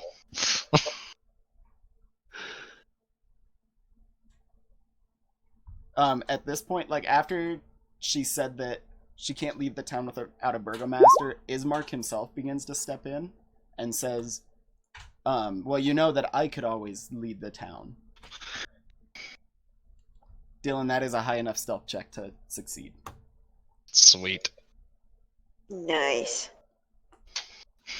You can tell that in the back of her mind, she does believe that leaving the town and finding a safe place is the best action for herself.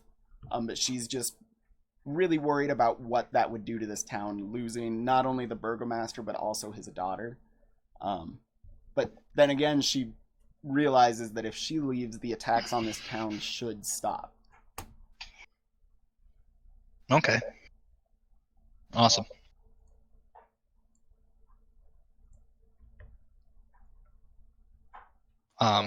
Yeah, I think that Ismark can make a great burgle master. And plus, I mean, if you look at this logically, if we get you out of town, not only would that mean that his attention is probably shifted away from the town, but with you being able to resist him, you might be playing a key piece in being able to bring down Strahd himself. So not only would that be great for the town, but possibly the land as a whole. You know, you have a good... just spitballing here. You have a good point. Where would we go? Or where do you think would be a safe place? I mean, in all honesty, I don't think necessarily anywhere in this land could we possibly call safe, but I think if we went to one of the bigger cities, we could have more protect. Where was the Toymaker from? I would like to go there. He was from Vallaki. Possibly Vallaki. I've heard that it's a bigger city, and we have leads of other mysteries we're chasing that also happen to be in Vallaki. She says, okay, and Vallaki is more fortified, so even if Strahd continued coming after me, they would be better prepared to resist his attacks. You can see she's definitely thinking it over at this point. So does somebody want to roll a persuasion check to, like, fully confirm it?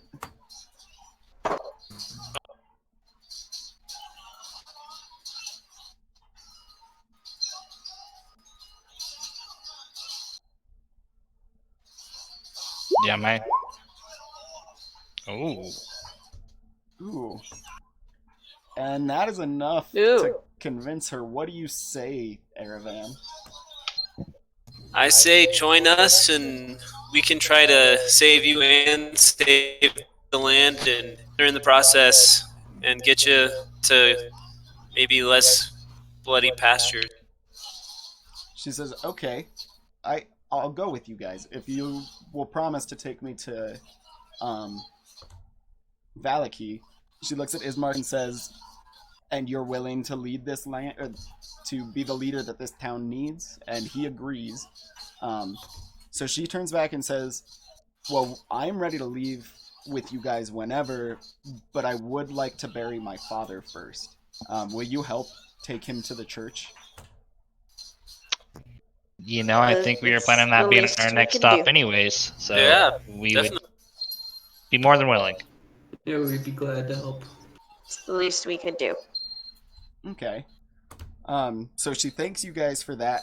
She goes in and kind of cleans up, puts a couple items in the coffin with the burgomaster, and closes the coffin, and then asks for assistance. Like Ismark comes in, he grabs one of the 4 handles and asks for 3 others to help carry it and move it to the church. I'll grab one. I'll do it.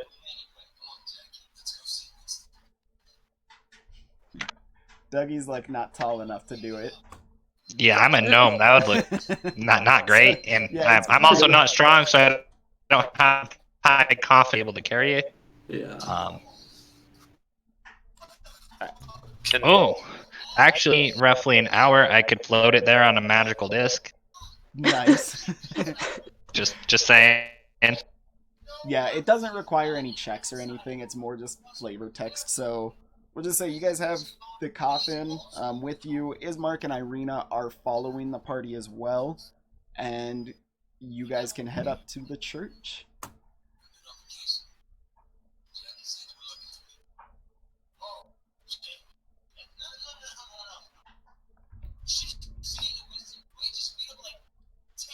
So as you approach the church, it's slightly uphill on that side of town as you're leading up to it. So atop a slight rise against the roots of the pillar stone that supports Castle Ravenloft stands a gray, sagging edifice of stone and wood. This church has obviously weathered the assaults of evil for centuries on end and is worn and weary. A bell tower rises towards the back, and flickering light shines through holes in the shingled roof. The rafters strain feebly against their load. Beyond the church, you can see a graveyard that's kind of fenced in with like a wrought iron fence. And behind that, looming above the forest, is a large castle. You can't get to it from this side because there's like a bunch of large rocks and stuff in the way. And you can kind of tell it's like you're right at the foothill of a mountain leading up to this castle now.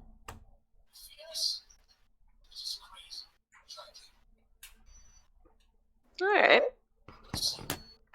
Around the spires on the castle, you can see a lot of like bats flying. The clouds are really dark above it. You could tell it's a place of great evil.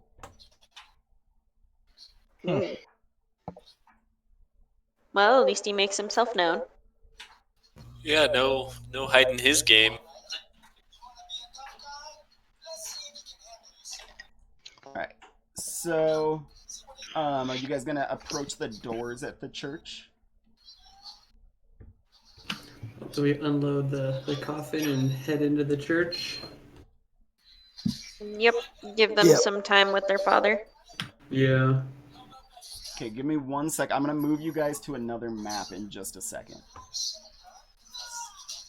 Ooh, we're gonna play in the church a little bit. I'm gonna go grab some water. I'll be right back. Well, just for future reference, I only need 10 minutes to make the disc, because it's a ritual, not an actual spell. Oh, nice. Yeah, can we take Yeah, we can take a break for sure. Sweet. Okay, cool. I will be back at like 10:15. No worries. That gives me a second to pull out Ismark and Irina's tokens. So I gotta ask if the person's still here. Was someone watching One Punch Man earlier? Yeah, my cousin's was watching guys. Okay, perfect. I thought I heard the music, but I wasn't sure, so I just wanted to Hell make sure I wasn't yeah. going crazy. I approve of the One Punch Man. I wholeheartedly approve.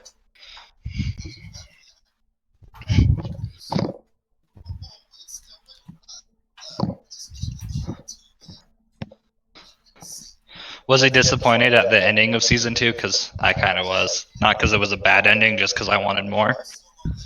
I don't know.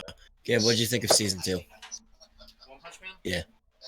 Not as good as season one. Not as good as season 1.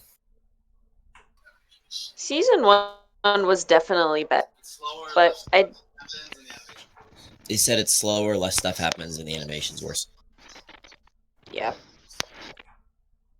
Though I definitely like how season 2 had a story flow in it, whereas season 1 didn't. Yeah. And it feels like season 2 just had so much buildup, and it didn't finish the buildup. It just left you there. I know, it was a depressing ending, but I still love how he fucking killed the... What's his face? Why can't I remember his name?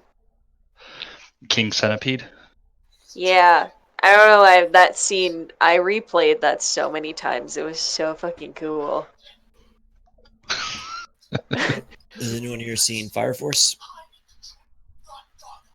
Not I familiar with that haven't, one. but I heard it's really good. Yeah, same. I haven't started watching it yet, but I know it's from the same person who made Soul Eater, and the animation studio I think is the one that does JoJo. It was Fire Force, you said? Yeah, Fire Force. That name sounds really familiar. Hold Oh, on. you watching it too? No, I haven't seen it yet. We haven't started yet. No, but It's so I far want pretty to. good. Apparently, the concept's kind of out there. Like it's Yeah, the concept's weird, but the Yeah. animation characters, and everything's but they're sweet. firefighters. Oh, that's why it's familiar, because the studio that makes it was recently a victim of an arson attack. Oh, Kyoto Animations, right? Yeah. Yeah, and a Right. bunch of them died, so a bunch Oh, of yeah. their own promotions have been canceled or postponed. Yeah, I didn't actually see if that one was connected to that, but yeah, 33 people Yeah, I was just reading about it in Japan. a little bit ago, actually.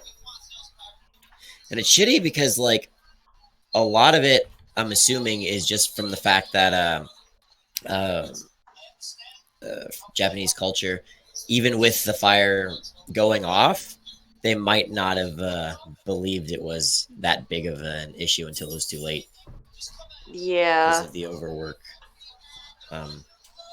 like cultural Mhm. values they have.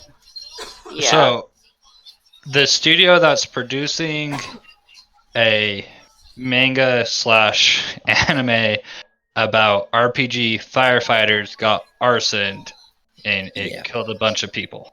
Well, I mean, that was Yep. one of their latest ones, but they also did what was it? It was I think it was like a Violet Everblue or something like that. It was the one with the But Violet Evergarden. yeah, Violet Evergarden.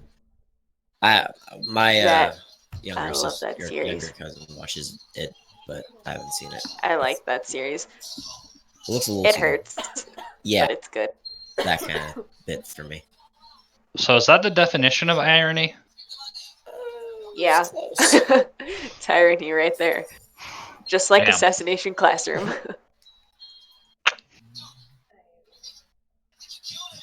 Shit.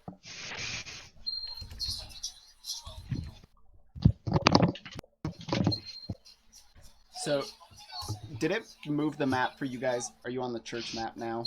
It should be like mostly Yeah. black. Yeah, we're all here. Sweet.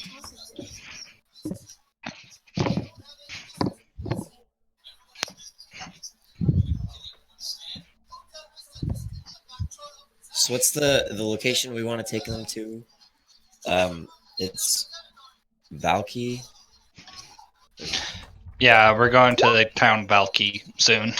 Is it? Yeah, I'll start being better about like when there's the weird like names and stuff. I'll type them in the chat so that you can see like what I'm actually saying. Oh no, that's fine. What I was just wondering is it still considered in the land of Ravenloft? Yes. Of Barovia, Okay. yes. Because what my question was if they were gonna leave, has anyone actually I guess we can ask someone in the church, but has anyone ever left Ravenloft or left Barovia and gone back to like Sword Coast? So, no. That was something that we learned when we were camping out, was that people come through the forest, but people don't leave. Okay, so then Yeah. the gate or whatever is an actual huge ass gate that is magical in some way, shape, or form. So, and it's actually the fog that's preventing people from leaving Barovia. Gertruda told them when like she was bringing them food and stuff that she'd heard like that you don't enter the fog that surrounds the land because it like kills people. Like no one's ever entered the fog and made it through to talk about it. They either like come back and they're like exhausted, like near death, or they just never are seen from again.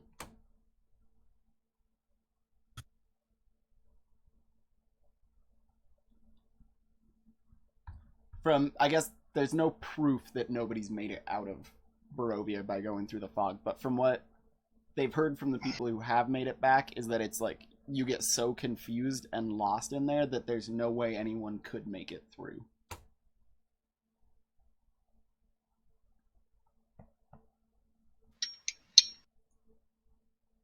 We'll just run really fast through the fog.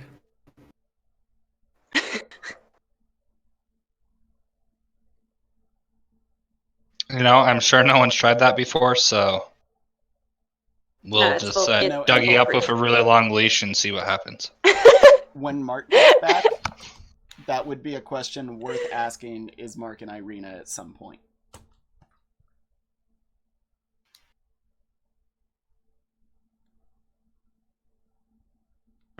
Oh, I've been saying I'm back for like 2 minutes and it's been on mute. Oh, nice.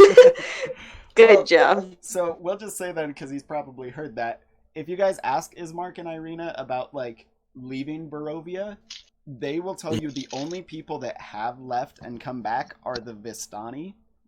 They have a deal with Strahd that they are able to leave Barovia and come back to bring goods to the land. Okay. Well, that's And the owners of the inn are Vistani. Andrew. They're kind of stuck up. They Yes. didn't talk to us. Well, we don't know they're stuck up. They're just not social. There's a difference. and it was kind of late at night, and we just bombarded Ismark with a bunch of questions. We just like bum rushed. That's True. a good point. We did. We did do that. If they're willing to deal with Strahd on those things, down the line, they might be willing to sell us out. Yeah. Food for thought.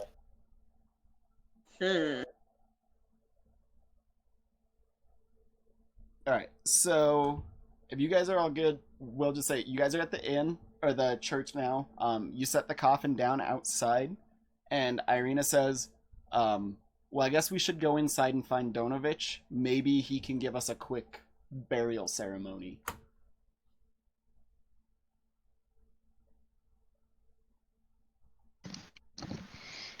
Okay. That works.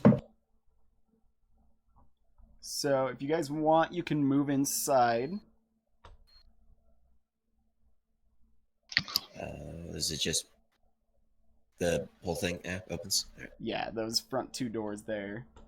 Okay. What? So as you enter, the doors open to reveal a 10-foot wide, 20-foot long hall leading to a brightly lit chapel. The hall is unlit and reeks of mildew. 4 doors, 2 on each side of the hall, lead to adjacent chambers.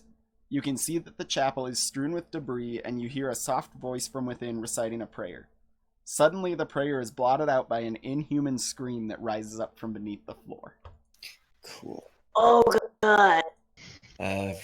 Initiative? No, not yet. Is that Or do they not know we're here? Nobody knows you're here. So Okay. as Ismark and Irina come in, they are just as stunned as you guys.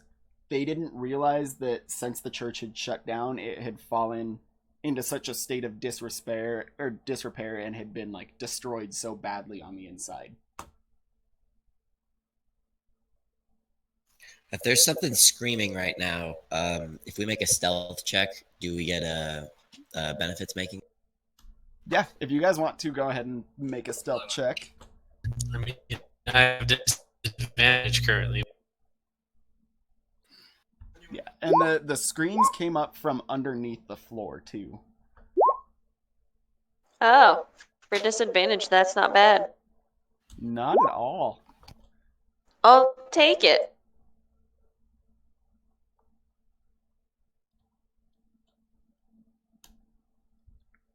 All right. So those over 15 can make it into the hall up here. Okay. Anyone under is noticed by a priest kneeling at an altar on the northern side of that building. He looks up, he stops praying, and he's kneeling there. He stands up, and you can see he's wearing just like very old, dirty priest's vestments. The chapel is in shambles with overturned and broken pews littering the dusty floor. Dozens of candles mounted in candlesticks and candelabras light every dusty corner in a fervent attempt to rid the chapel of shadows. At the far end of the church sits a claw-scarred altar, behind which kneels a priest in soiled vestments. Next to him hangs a long, thick rope that stretches up into the bell tower. From beneath the chapel floor, you hear a young man's voice cry out, "Father, I'm starving."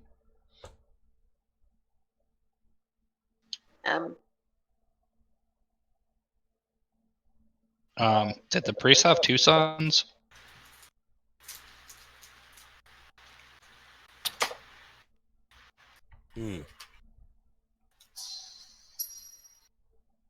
Isabella or Ismark? Oh yeah, totally forgot there were people there. They said, "We only know of Doru, and he died a year ago. I don't know who that is."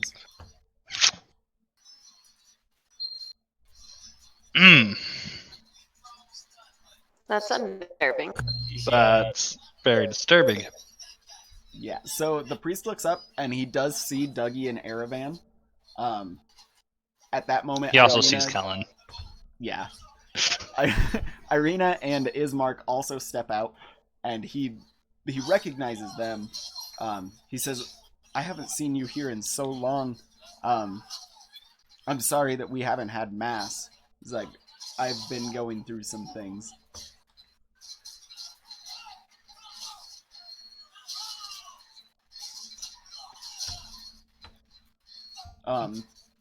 Ismark asks, or Irina, I guess, asks if asks Donovich if he would be willing to come outside and help bury their father.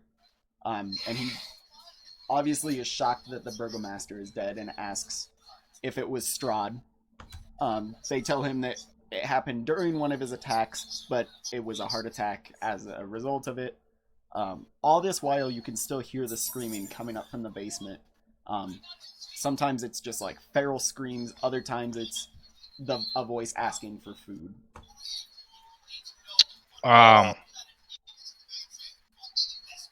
Not to be disrespectful, priest, but would you mind telling us what's in your basement?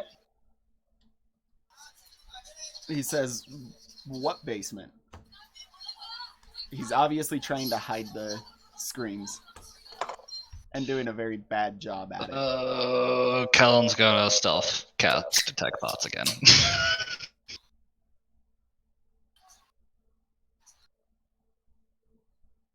All right. So since you're standing far enough back, he doesn't see like the arcane motions, and you can tell in his mind he's just thinking, "They can't find him. He can't die."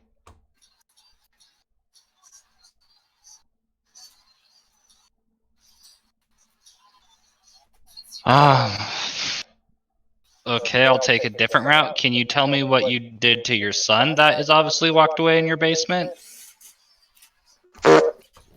He breaks down and he says, "All right, like you got me. Doru is in the basement.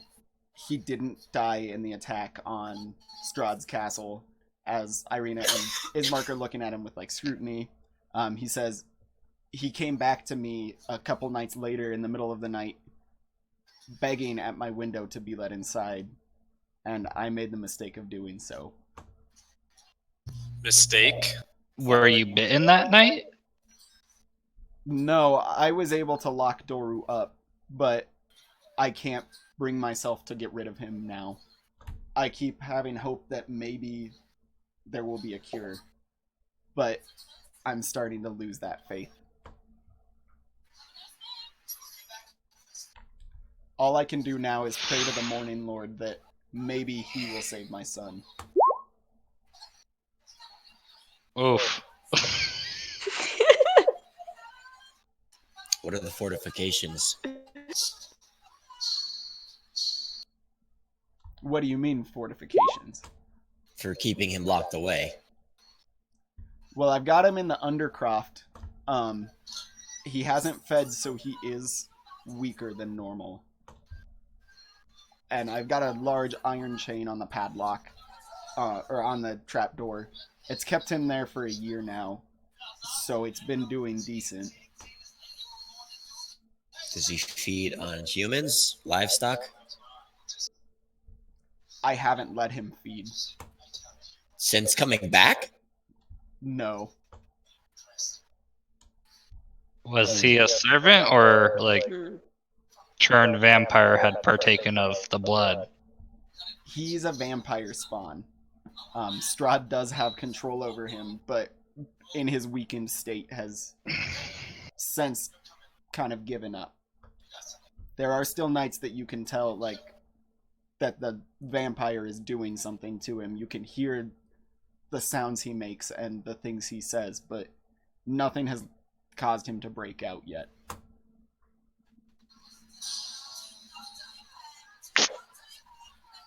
Well, Father, are you familiar with vampires? Their eating habits? Yeah, why do you think I haven't let him feed? Could he just from some? Wait, what was that? Sorry, you kind of cut out on If my he doesn't fight someone, blood is given willingly or taken from like an animal or something. Would that suffice? You know, it probably would, but as a man of God, I cannot bring myself to do that. I just keep him locked away and pray day and night that I can find a way to save him from this fate. Through all of your praying / I'm hoping research you've done, have you possibly found a way to maybe kill Strahd? I have not, other than the normal way to kill a vampire. You have to drive a stake through his heart in his place of rest. So as a man of God, what is it? Is it the act of giving blood, or is it the act of helping a vampire? It's the act of helping the undead. Shit. Is it out of the picture for us to maybe kill this vampire creature? I know you can't bring yourself to do it, but it seems like that would surely be the best way to put your son's soul at rest. You can see, like, he gets really agitated at that. He says, I wish that there was another way, but I'm realizing now that there's not. Can we do persuasion to try and give him blood? Or arrange something where he can get blood?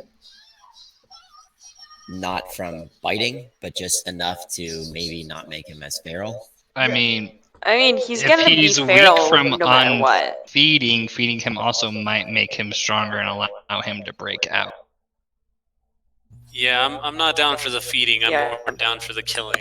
Well, Giving him blood is I'm saying probably we either not the walk away smartest from this and idea. don't touch it with a 10-foot pole, or we follow through and try to release this poor person's soul.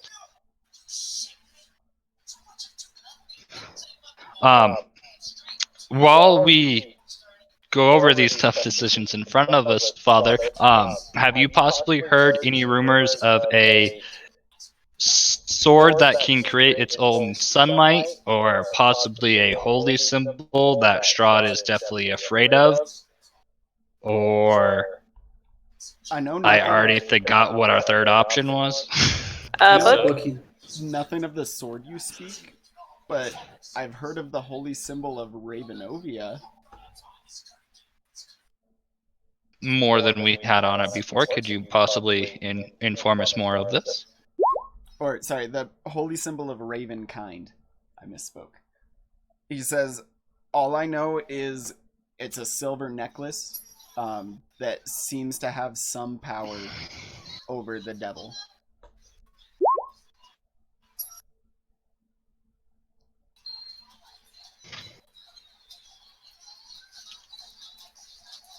Could you possibly know where roughly this is, or anything that could point us more in that direction? I don't.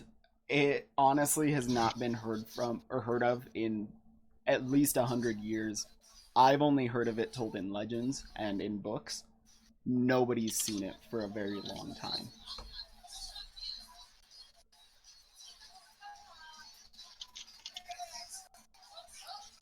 Well, I suppose we at least have a name. yeah, we're getting somewhere. So, Ismark and Irina, I can't remember if I had them ask about the funeral, but Donovich does agree to bury the burgomaster. So he says, I will go get stuff ready. Do what you need to do.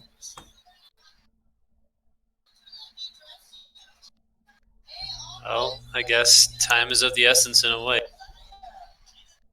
As he passes, he hands Kellen a small key and says, you can get to the Undercroft through this door. Thank you, Father. And he heads outside to get the funeral prepared.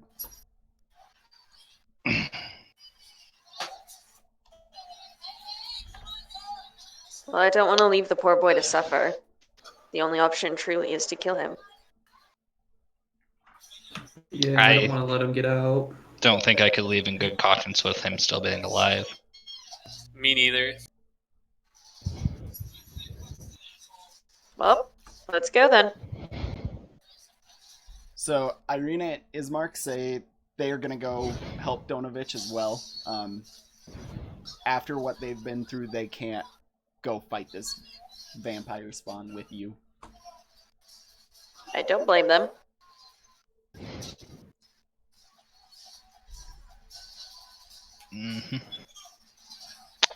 Mm-hmm. Anybody want to grab some wooden sharp objects from the broken pews? Does Can we? anybody Yeah. have some? I have 3. It's actually a really good idea. If you guys want to scavenge for things, I do. okay, roll a survival check, and then that'll determine what die you roll to figure out how many like stakes you can get. Up. Oof. I would say roll a d4 right now. And Erevan, you can roll a d6. Hey. And that'll be how many stakes you guys can find through the things. Damn nut. Then nut, you can do a 12. And then hopefully this will have you guys pretty prepared. I'm impressed. Now you're We gonna came roll away a with shit 20 when stakes from that. you get into fights. Alright, so now that they're outside too, you guys can explore the building.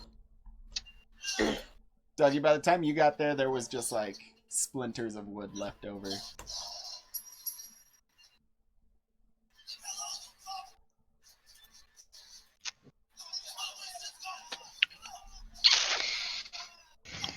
Well, are we Which ready way to do go? we need to go? Cullen's just gonna go look behind the pew real quick.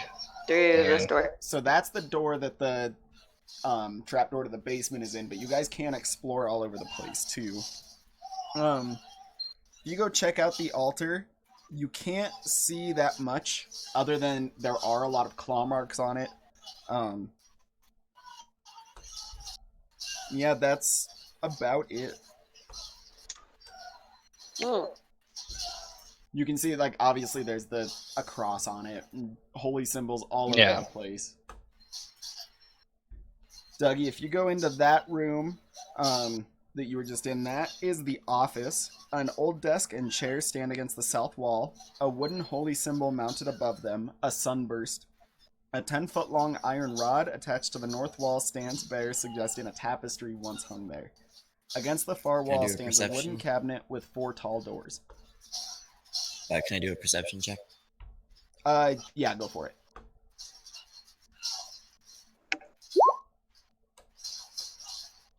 Oof. So you can tell there's really nothing of value in the room, even with that low of a perception check.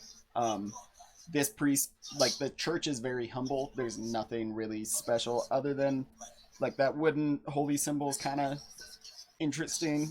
You can tell, like, that symbol is also seen on a book that's on the desk that's titled Hymns to the Dawn, a volume of chants to the morning Lord.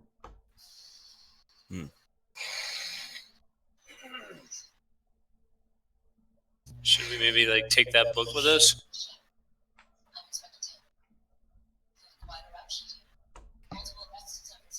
I don't know what it would do. We could use it as a weapon and just throw it at someone. We Yeah, could, I mean- teach you how to sing them on kazoo, and then use them to fight the dark. You can fight them with knowledge. And Kellen, the room you're in is a dirty room containing a wooden bed with a straw-filled mattress. Next to it is a small table with an oil lamp. And mounted above the bed's headboard is a wooden sun-shaped holy symbol.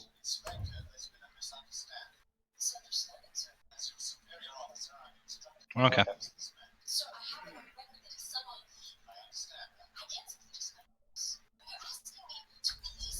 The room that Kellen entered is another bedroom. Similar, it's just a dirty room. There's not even a window in this one.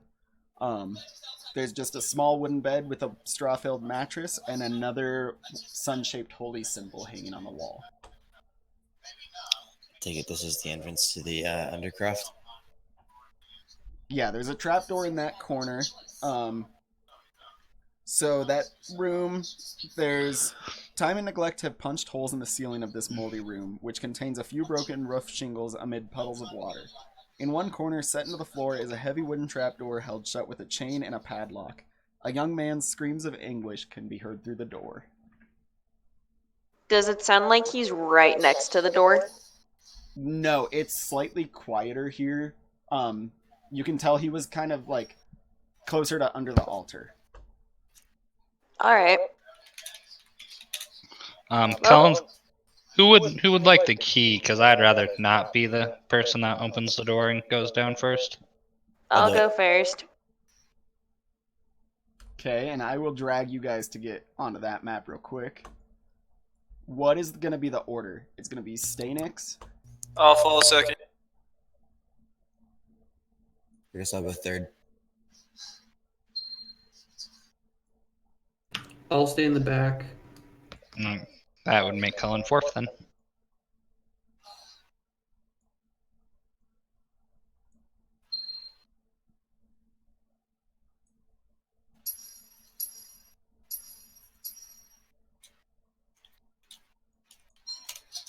Those pillar effects are cool.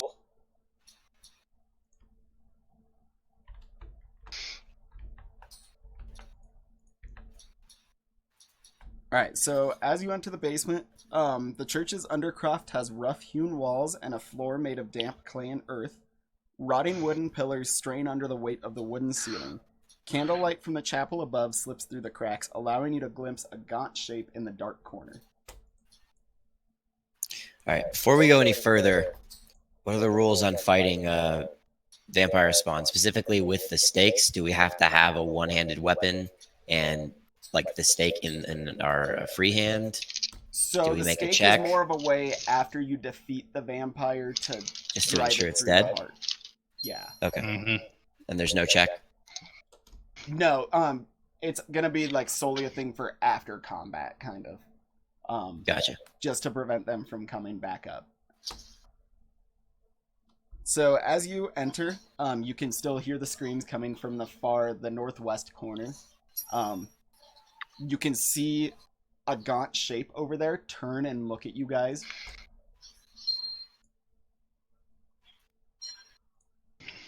Let me get the correct thing.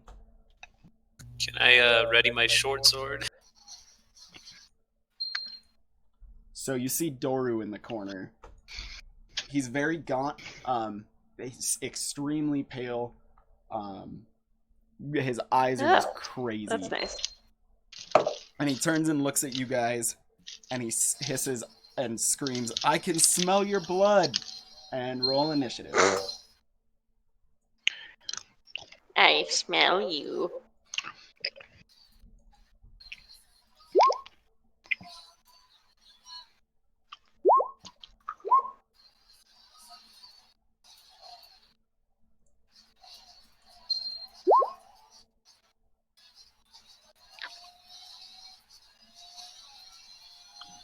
Yeah.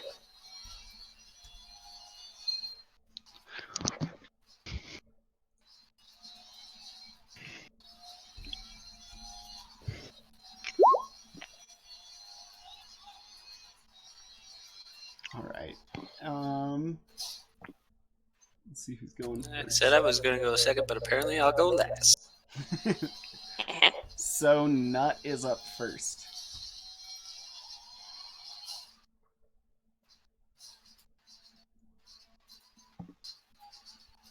Oh, I pushed the wrong shift. God damn it.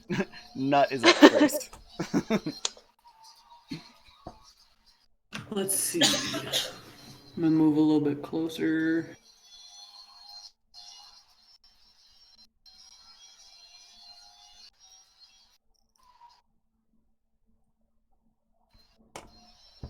Then I'm gonna take a shot at him with my short bow.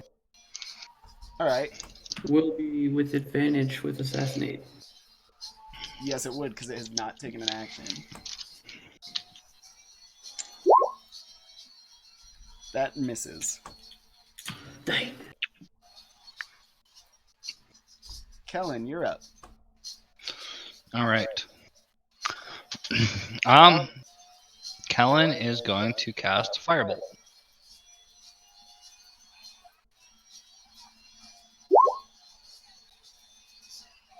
I assume that also misses. It does. And Doru now gets to take his turn.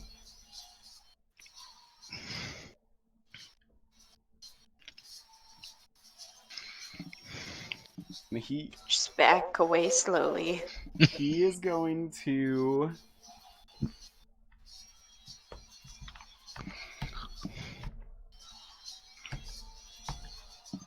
hugging the walls, or like kind of running on the walls a little bit. He's gonna move to that position, and then he's just gonna hiss and end his turn. Okay then. Dougie. Yeah. All right. He is okay right there. One second. Let me shoot.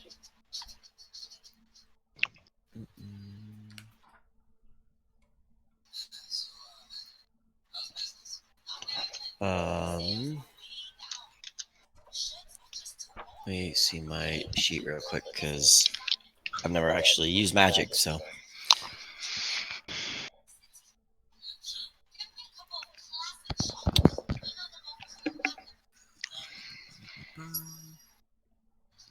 Hopefully your offensive magic's better than mine. I seem to be real good at magic as long as I'm not trying to hurt anything with it. That Well- seems to be the pattern. What I can do essentially is I can use my key points to cast certain spells, and I just ignore everything else about the spell, more or less. It's like it's still, the time it takes to cast and that kind of stuff, but I don't have to worry about components or. Yeah, it concentration negates or any like stuff. verbal and material components. Oh, that's awesome. I'm just seeing where I can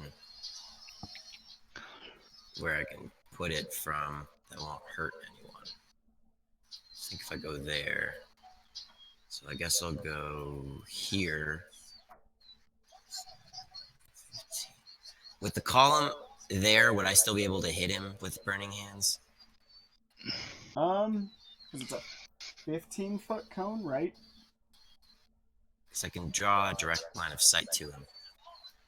Yeah, I would say so. Hello? Oh Smack. god, I forgot to hold the button. Yes, I would Oh. say so because it's a 15-foot Okay. cone, right? Yeah, it's a 15-foot cone. Yeah, I would say so. Those pillars are small enough that like the fire would go around them. Okay. They are wood, however. But I And they're guess stressed. you don't have to roll to hit. I'll say you're good. I mean, there would. If one or two burn down, this is definitely over-engineered to still hold up the floor above us. How do you attack with spells? So with burning hands, you actually would just roll a your damage for the spell, and then I have to roll a dexterity check to see if they take full or half damage. Yep, as long as they're in your cone, you auto-hit them, and if they make a save, they take half the fire damage. Or if they have really cool stuff, sometimes they take none of it, but hopefully he doesn't have that really cool stuff. Otherwise, we might be in trouble. Okay. Yeah. And I'd there be are impressed ways- if a vampire spawn had that. I'm not I really would be sure very how, worried if a vampire but- spawn had that. Oh yeah. We would go from a simple combat scenario to probably a total party wipe. Yep. Totally forgot to share with you guys, that is the priest that you were talking to. Okay, I'm not sure if, with the way mine is set up, if I can just use the actual spell in here and have it do the thing. So should I Is just it roll? set as a spell card or an attack? So It's set as a spell card, but the description was deleted. Where it says spell card, you can change it to an attack. Okay. Yeah. And if you want to roll the damage, it's just 3d6, so you could also just type in roll 3d6. Or slash roll space 3d6, and you would roll the 3d6 for the damage. 6 type. That's actually one of the spells I have, so. So if I just put for damage 3d6 and then type fire, it should work if I click the name. yeah. Okay, cool. And I don't know if you ever get to level up to higher levels of that spell, or if it just stays first level. I haven't looked into monks using key. So for monks, the way it works is as I level up, I can essentially spend more key to use the spell as a higher level. Higher levels. Okay. Yeah. Yeah. So future reference for you. Anytime you cast it higher than the first level, you add 1d6 per level higher than first. Okay.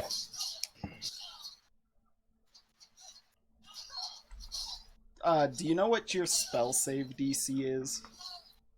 As a monk? As a No. monk, I'm guessing it would be based off of his dexterity instead of his intelligence, but I do not know. I mean, See, it I'm should be set looking up on it the up. spells page. So spells for 5e. Yeah, so your character sheet, and you click on spells, it has it like in the top. Mm-hmm. Okay, hang on. Go back to it. 0. I feel like 0 would mean an automatic pass. I'm trying to check it on here. Wait. Because I don't have a spell casting ability. I'm essentially using my key to replicate the spell. Can you tell me what kind of monk you are? It's a way of the Way four of the elements. 4 elements. Yeah, you would have to have a spell save DC no matter what. Way of the what? I'm sorry. 4 elements.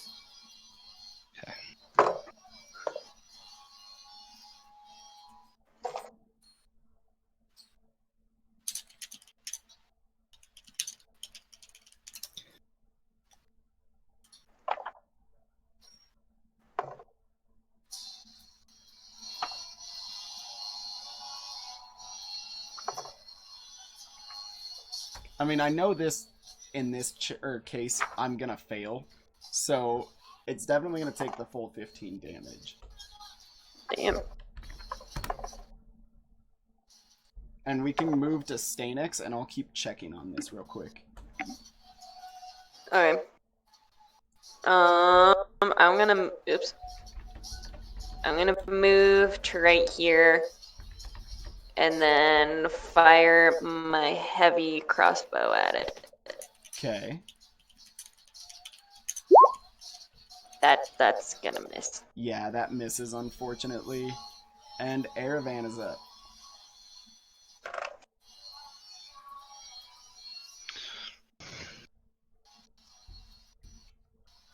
Okay, I'm up. Yeah, that Okay, misses. so- Aravan's up. Since the abilities use key, it would be my key save DC. So Yeah, 8 I plus just found proficiency that. bonus plus wisdom. Okay. Wisdom, that makes sense. Yeah.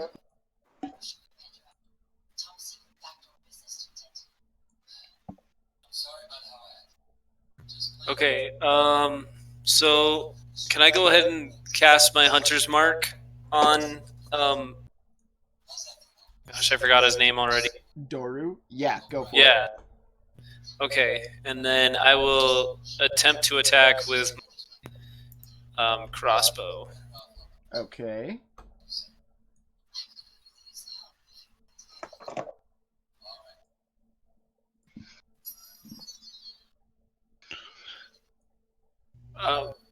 Never mind. That That misses. probably missed. Are you gonna move? Am I? Yeah. Yeah. Okay, and then after you move, it'll be Nut's turn. I'm gonna back up a little bit and then take another shot with my bow. Can you move me to this spot right here where my arrow's at? Because I can't get him to move at the moment. Yeah. Oh, wait, hold on. Okay. Oh, you got it. Cool. Forgot I had to click out of the other thing.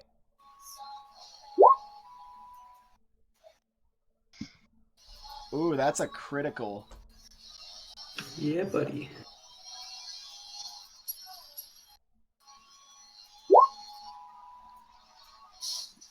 Damn, another 16 damage. And Kellen, you're up. Kellen is going to move up behind the Dragonborn. We have to make sure he doesn't leave the basement. And then he is going to magic missile him because he is tired of missing shit.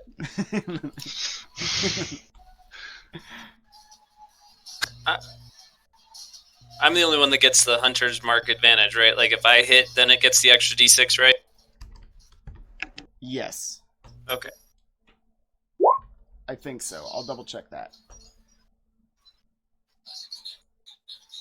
Oh, you have to click it per missile you fire? That's what That's I was kinda just going to cool. ask. I was like, doesn't it fire multiple missiles? Yeah, it fires 3 of them. So the first one did 4. Okay. Ooh. Second one did 5. Look at that one. Nice. And that's more like my luck. So another 11 damage. And it's Dory's turn.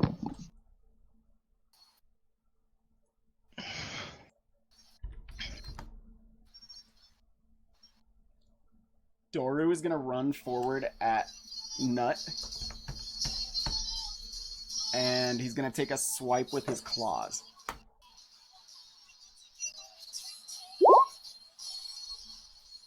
Okay, and he crit. So instead of dealing damage, he's going to grapple Nut, and then he's going to swipe at him with his other claw. That's not good.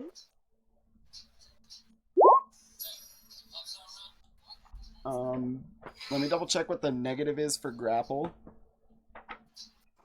He has advantage. And the grapple has to break free. Yeah, so Yep. Nut will have to use his action to try to break free of the grapple. Does a 15 hit? Yep, armor class 14. Okay, and that is 11 damage.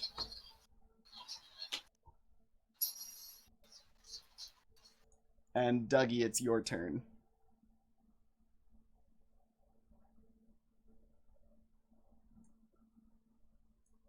Oh, 11 damage. Yeah, 11 damage. Dougie, you're up.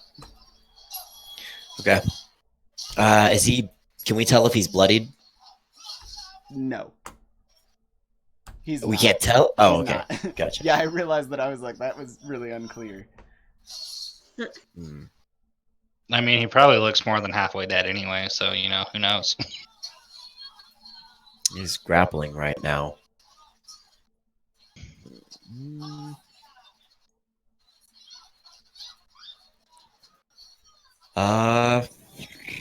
I guess I'm just going to go up and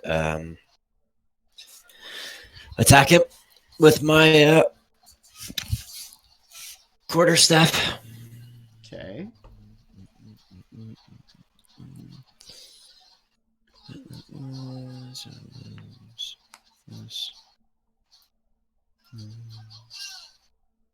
Okay, yeah. So I'm going to attack him with my quarterstaff, and then I'll do, my bonus attack as well.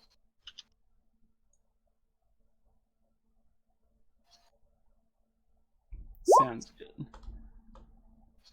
That hits. Okay.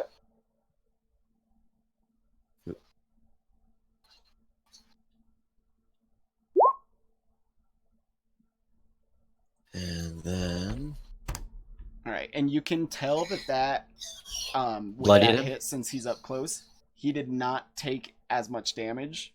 He Oh. has resistance against Shit. bludgeoning from non-magical sources.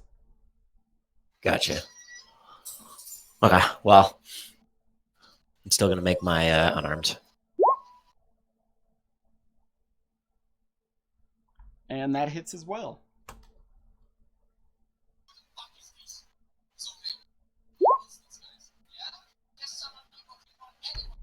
Alright, and then same thing, since it's bludgeoning, he takes half damage, but Gotcha. that's still 7 damage that turn. Stanix, you're up. I'm gonna try and break him off from what's his face? From The Nut. nut. Yeah. Okay. Go ahead and roll a strength check. Strength, don't fail me now. Well, You did not succeed. goddamn. That's rough. Do you have where you can take 2 actions per turn? Is that like a normal thing for the fighter, or is it a once per like, rest thing? I can't remember. Yeah, that's a once per long rest. Okay, Yeah, that's kind of action what I surge. thought. It's super sweet, though. Mm-hmm. All right, well, But I have to plan out using it. Yeah. Well, Stanix, you're up. Or not Stanix, Aravan. Okay, I'm going to move to get a better line of sight, and then I'm going to attempt to shoot with my crossbow. Okay. That way it shouldn't hit anybody, right? No, you'll be good.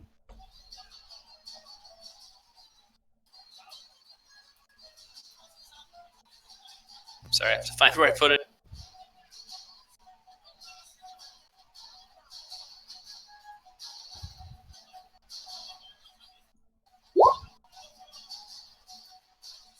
That hits.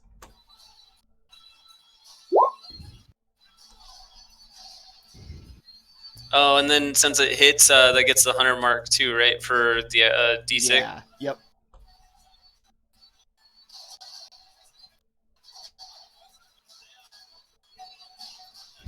Do you have an option to like put a check mark to Hunter's Mark? I've got it red on my thing, so it lasts basically for an hour. So after that, it'll go away. Or Okay. Yeah, it's like an hour on that one target. Yeah. right? So I don't know if But there's an I'd be option where you can impressed like if I check did it, that but one. you can make a second weapon where it's like Hunter's Mark, and then you'll go into the settings and add the extra D6 on it. Okay, yeah, I could do that. Well, I just clicked it from the spells. Yeah, that should also work. Yeah. So you did 8 damage, and we're back around to Nut, who is grappled. I can use an acrobatics check, correct? Yes, while you're grappled, you definitely can. Damn. Oof. That does not succeed.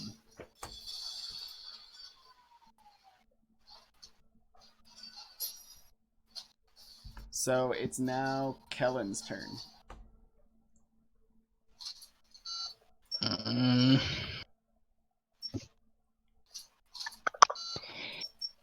Oh, Kellen's not going to use that quite yet. All right. He's going to step this direction to get slightly better line of sight on it. And against his better judgment, he's going to try and firebolt it again. Okay.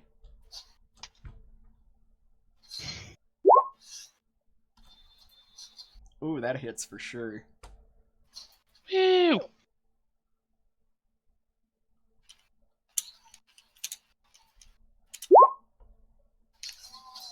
Oh. So 3 damage, and it's Doru's turn now.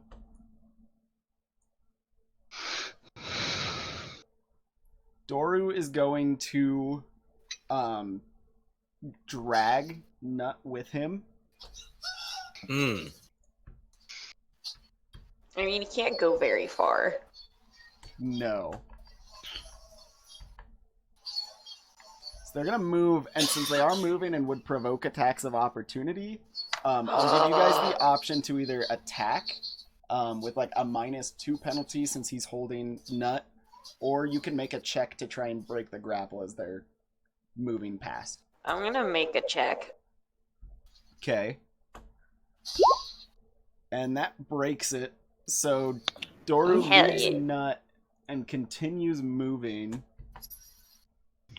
Because you could tell from that firebolt that it bloodied him. Do I get an attack of opportunity as well? Yeah, go for it. Good. Sorry, I forgot to resolve that. He's gonna end up right there though. That's not hit. Yeah, that misses. It's Dougie's turn. All right. Well, he's free. Now. So.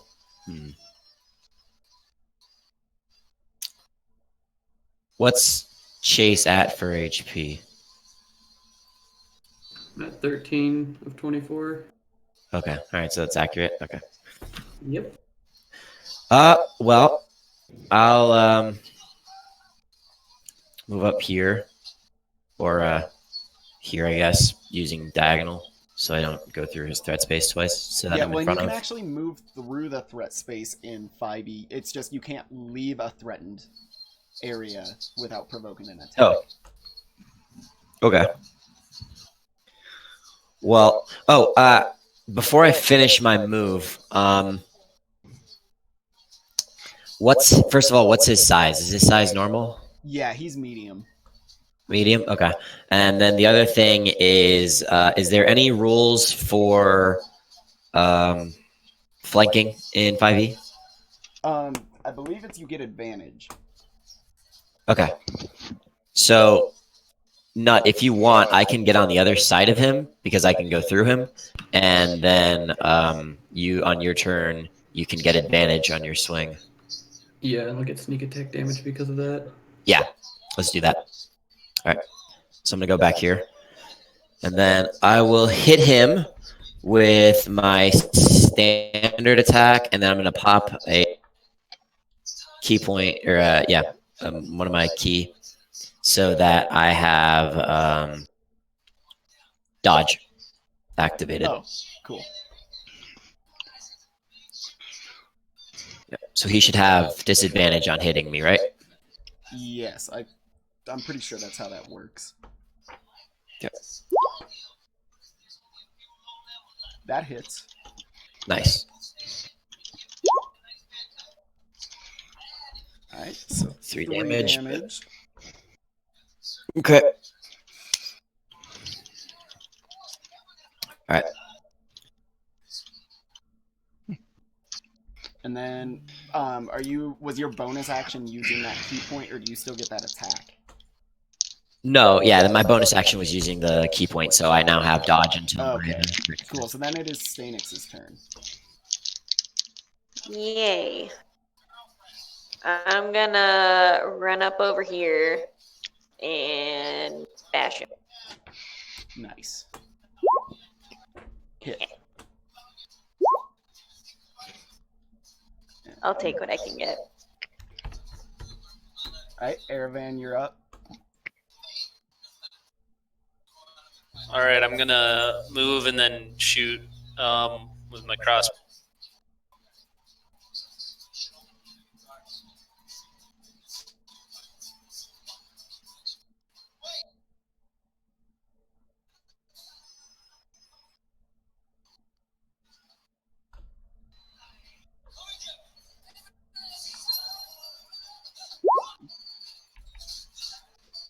Nice, that one hits.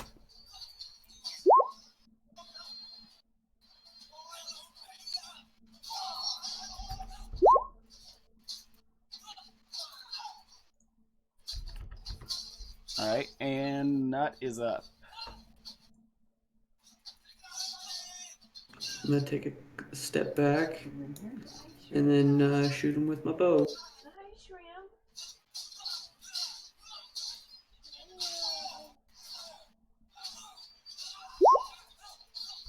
That misses. Okay.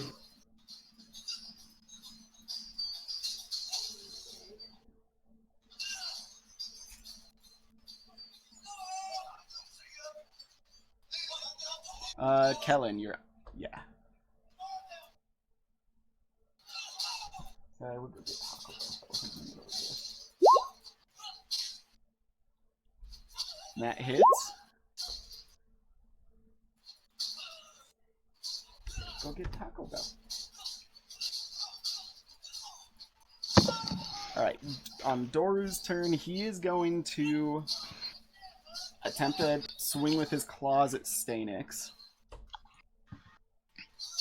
Well, first, you can also see him, at the beginning of his turn, he gets slightly more energy, or like he sees the fight's coming back in him a little bit. And he's gonna make an attack with his... It's possible to split up your movement between attacks, right? Yes, it definitely is. Okay, Yeah, so move attack. then Stanix, on your turn, maybe move right in front of him so that you get the bonus from flanking, and then move back so that you don't obstruct Chase. Okay. Not. So, he swung with his claws at Stanix and missed. And then he's also going to try to bite her. Oh, no. And that misses as well. So, Dougie. Okay. All right. I'm just gonna stay where I am and gonna attack him with my quarterstaff and then unarmed.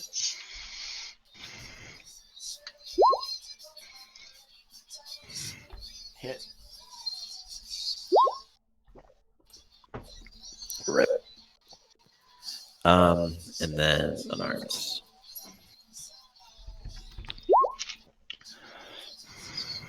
And crit.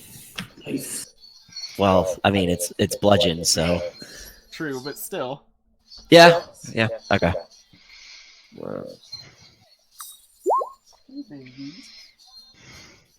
That's pretty good. I think that's the best I could do. And Stanix is up. Yay. She loves it, Abe. I mean, and it's advantage with flanking, right? Yes. Yes. Yeah, melee attackers, I'll say you'd have it if there's someone in melee range on the other side, and ranged attackers get it from a melee person on the other side. And that hits. There we go. And Airvan's up. Okay, I will just stay where I'm at and shoot with my crossbow. You should have advantage, right? Yeah, Do you I? would.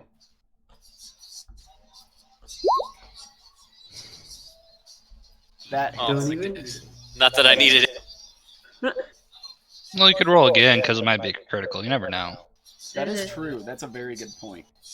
Yeah, advantage is one of those things that I do like, or like the flanking is something I like from Pathfinder, and there's no like definitive rule in this, so it's like if you can draw a line between your token and one of your allies and it goes through opposite sides of the token, it's flanking, and you'll have advantage.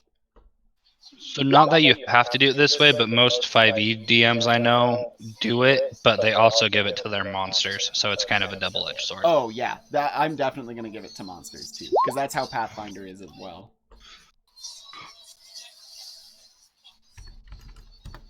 I just like the idea of like the group tactics that it brings in. Yeah. Nut, you're up. There's also a barbarian feat, not that we have a barbarian in the group, but where if they're within 5 feet of a melee attacker, everybody gets advantage on the rolls. Oh damn. Oh yeah. Yeah. Barbarians in this game are kind of bonkers. Yeah, they're terrifying. I'm just gonna take another shot at him.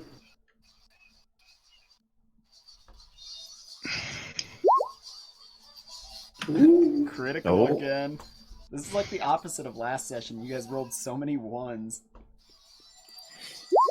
Yeah, and I gotta remember I have luckies. there So they are. like every time when I roll a 1, I can reroll. Oh Keep yeah. forgetting it. It's like the only reason to be a halfling, man. Yeah. Well, I mean, I like the ability to do what I'm doing right now, where I can essentially set up like flanks. Alright, and Kellen, your turn.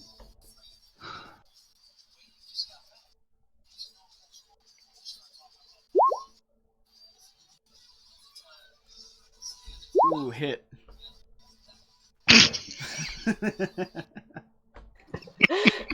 You know, at least I'm making progress. I'm hitting things today. It's True. tickling him. It's like you're rolling cantrips from Pathfinder though, because Pathfinder it's a D4 damage for your cantrip spells, and they don't increase as you level.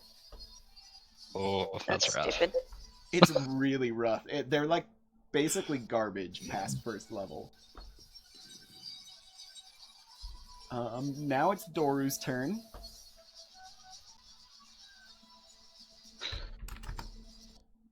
And he is gonna try to swing at Stanix again.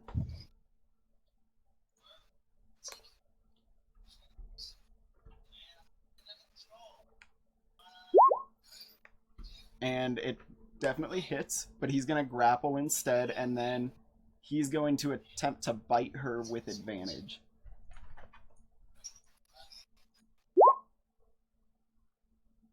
Does a 22 hit? So your thing cut out. Oh god, I I think. will keep hitting the opposite shift. So, Oh. He hits Stanix with his claws, and he's gonna grapple instead of dealing damage. Did And he do then like a nat 20 or something? What did he roll? he rolled a 25. Son of a bitch. Yeah. That's definitely above. Yeah, it was a 19. It was very close. And then does a 22 hit? Maybe. So if it does, well, he bit you after he grappled you with advantage. Oh. No. Ouch. And so you'll take 8 damage, Alright. and then 6 more necrotic damage. God And you can see that he gains some of his strength back. Oh, Oh, fuck. he used Vampire Bite on me. He used Vampiric Touch on me, that bitch. Fuck. Fuck, shit, fuck. So, unless he has a special ability, grapples are usually contested checks in 5e. Just FYI. Oh, is it? Okay. Well, Yeah. So his attack is, instead of dealing damage, the vampire can grapple it, and then it just gives you escape DC. Does he? Do they Okay, so roll it when he must have a grappled? special ability, but just like in the future, if we ever grapple something, or if it doesn't have that ability, it's a contested check between the target that you're grappling and yourself. Oh yeah. Like if you're trying to tie it up with rope or something too. Yeah. Yeah. But no, he has a special ability because he's cool like that, so that's awesome. Yeah, and then it's now Dougie's turn. Okay. Well, I'm just gonna keep on swinging. I don't really think I have anything that could help. Well, wait. Do we? So we know about vampires a bit now from talking to the townsfolk. Like I have holy water on me. Would that do anything? Yes. You can infer, because he's undead, you can infer that it would. Okay. Then I'll use my action to throw my flask of holy water at him. Okay. Let me check what the throwing DC would be in that case.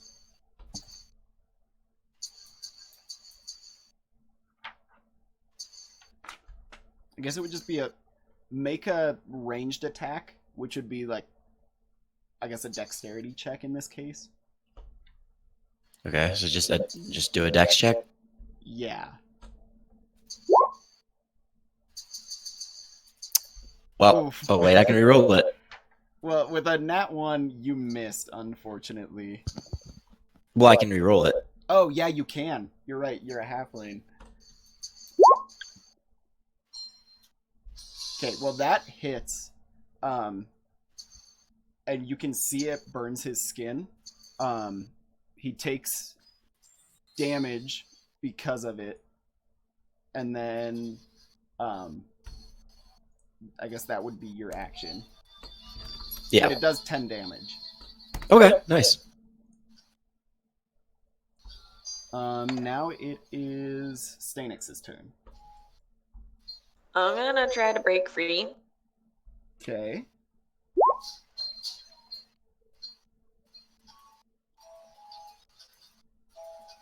Yep, you're free. Take that, bitch.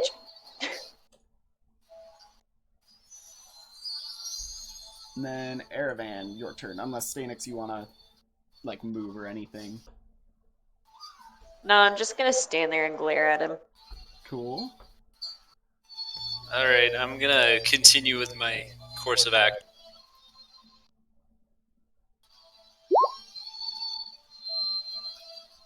You have advantage. That hits.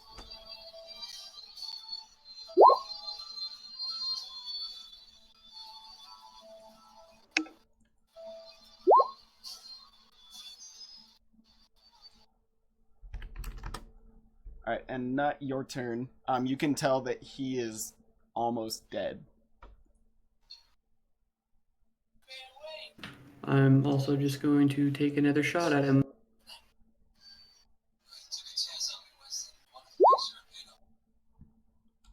Hit. And he's down. Nice. But you can tell that the last shot did not kill him. He's just like on the ground. Yeah, we have to Yeah. stake him. Okay. Yep. Dab him. Stake it. Stake it fast. So Meow. after you drive the stake through his heart, you can see like the body gets really rigid, kind of fights it for a second, and then just crumbles into dust. The stake wonder if- included, so you can't get it back. Well, hopefully this was considered its place of rest. Not sure how that would work, but you know, So job well that's done, only- team. That's only Turned to dust. actual instead. vampires. Oh, Just Yeah. Was there any it's close enough. was there any loot on the body that did not get destroyed? Unfortunately, no. All that's left is just kind of like the tattered remains of his shirt. Okay. Can I scoop the dust into his shirt and like kind of make something to hold the dust with? Yeah, make like a little bindle of his ashes. Yeah. Yeah. Okay, then I do that. Okay. I'm gonna drink my potion of healing real quick.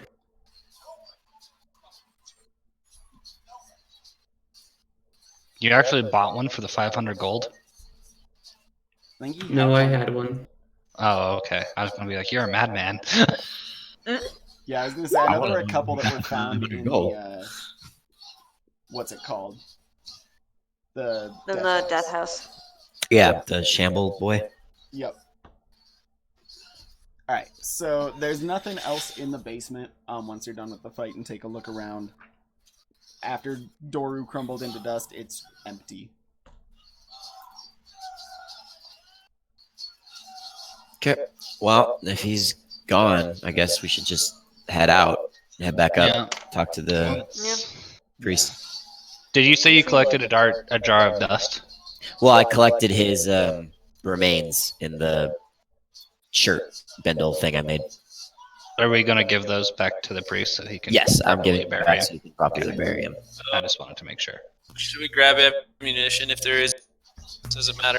Yeah, I'll assume that you guys like after battle check for the ammo unless it's something where I have like another combat encounter immediately after.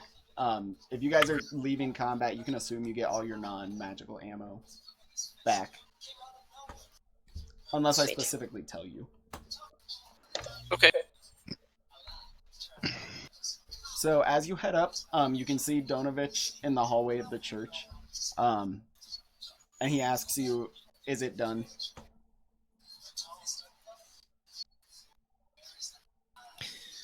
Um, I'll just say say you guys are the outside, actually. say that the he's dead. We killed him. We ensured he will not return to the living. And I hand him the bindle.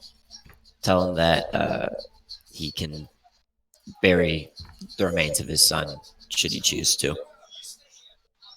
You can see it, like, his eyes start welling up with tears, and he grabs it and just kind of looks at it silently for a moment, and then just looks up and says thank you. He says everything is ready in the graveyard. We can go perform this funeral whenever you'd like.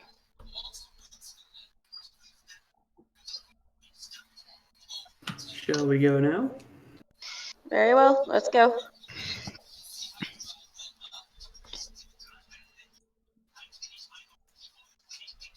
Alright, and then there's no other map for the graveyard, so we'll just go back to the world map for now. Or the village map.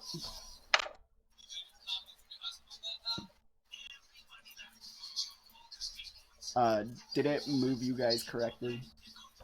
Yeah.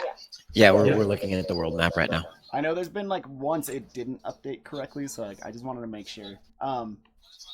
You guys go out back and you can see there's already a tomb open, or like a grave dug, and just a simple wooden cross at the head of it.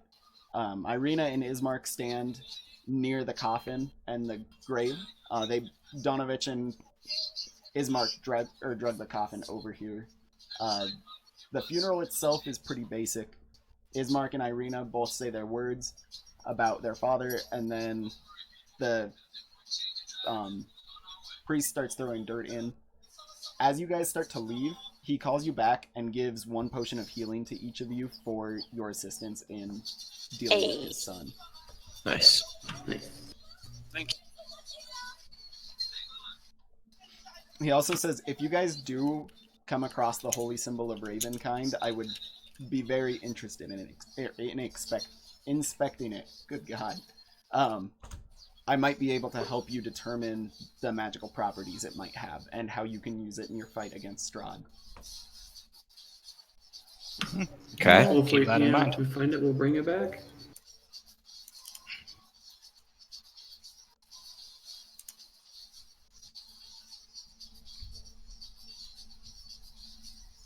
Oh, before we go, I'm gonna ask the priest, has Strahd ever been anywhere near this church at all?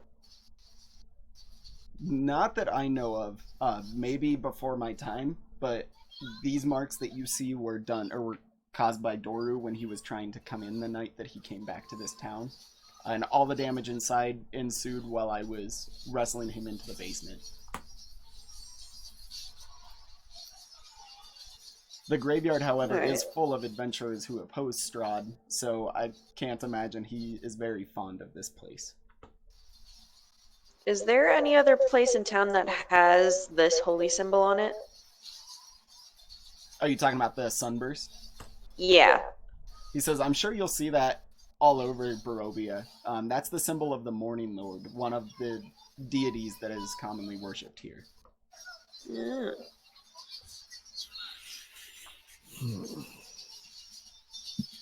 Alright.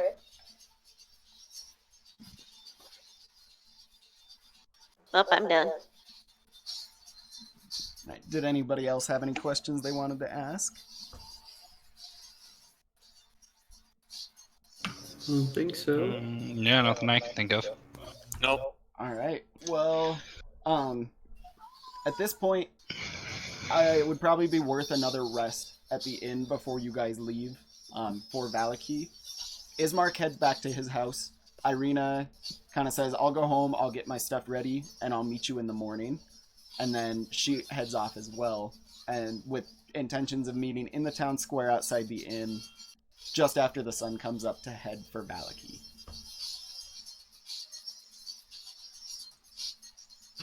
Well, are we just gonna go back to the inn? Does anyone have anything else they want to do?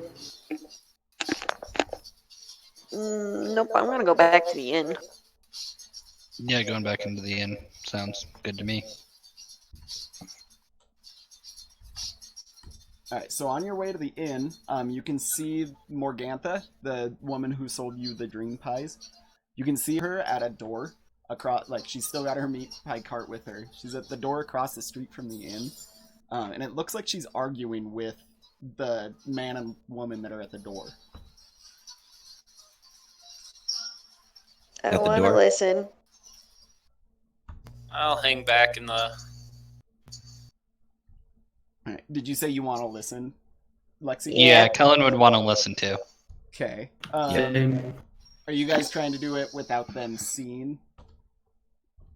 Yeah. Probably. Couldn't we, Kellen just hide on definitely the other side of would the not building? think about that. He would just listen in because he wants to talk to her after she's done. Okay. Yeah, I mean, she's pretty focused anyway on her conversation with these two. You can't hear much, like it's kind of hushed tones, but you can tell that Morgantha's getting really agitated. And the man and woman are kind of, like, they look worried about something. They have their small child behind them. And all of a sudden, Morgantha's arm snatches out and grabs the young boy's arm, or like her hand does, and she grabs the young boy's arm and tries to pull him with her. Ooh. Stanix is gonna get out and stop her. Yeah, I'm not sure that's totally appropriate for a door-to-door salesman. So she looks at you and screams, "This is none of your business." And last time I checked, this isn't your child. His technically don't know parents. that. Yeah, we don't know that. Shut up! That's the point! Stanix casts confusion. It is very successful. She says, but his parents owe me a debt. They haven't been paying for their dream pies, and this is my payment. How much? Oh, really? And how much do they owe? More than you can afford. Lay it on us. We'll be the judge of that. At this point, it's not I even about the asked money. you. It's more of a respect thing. They didn't pay me. This was the agreed upon terms, and they must pay. Did they agree to these terms? That's They I would give highly you their doubt as child. parents they would agree to you taking their child.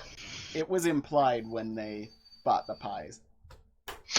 So what do didn't people state it see explicitly. in their fantastic dreams of your dream pies, which are obviously magically enchanted?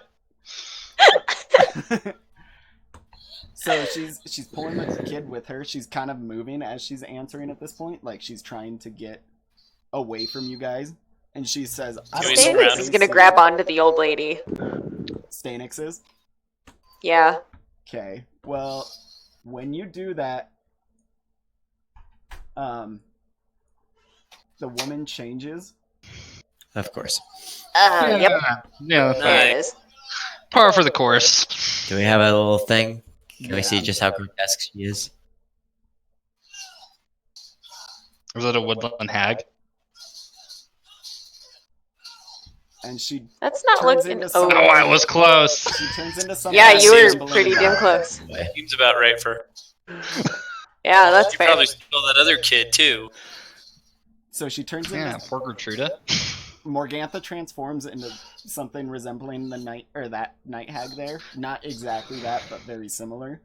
And Mhm. as Stanix's arm grips tighter, she becomes ethereal and like laughs at you as she runs away.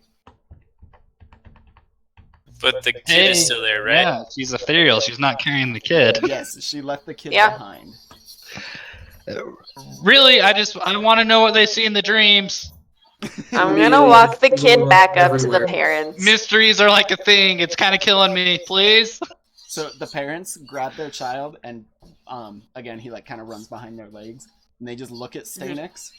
You can kind of see that they want to say thank you, but they're more just afraid and still weary of outsiders, and they just close the door. I'll take it. I know you closed the door, but I wouldn't eat your meat pies. Just heads up. And they don't respond to anything, but you can tell, like, you can see that they're just inside the door. You can still kind of see like the shadows from the window, but they're just not paying you any mind. I'll accept that.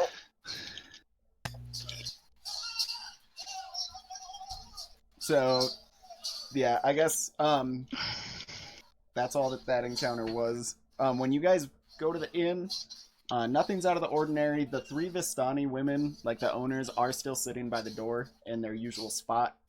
There's a couple just random townsfolk there, and the barkeeper just looks at you as you come in. Your room's still free. He gives you guys the 2 pitchers of wine like the night before, and you can do whatever.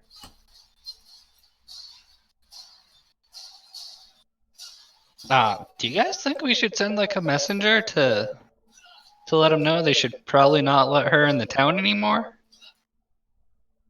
I don't know, all these people seem to be under some sort of spell. I mean, Not sure they would be able to do anything. from what I can tell, we got drunk with like the new mayor, so he could like at least post a guard or something. Yeah, you might be able to do something about it. We probably should tell him.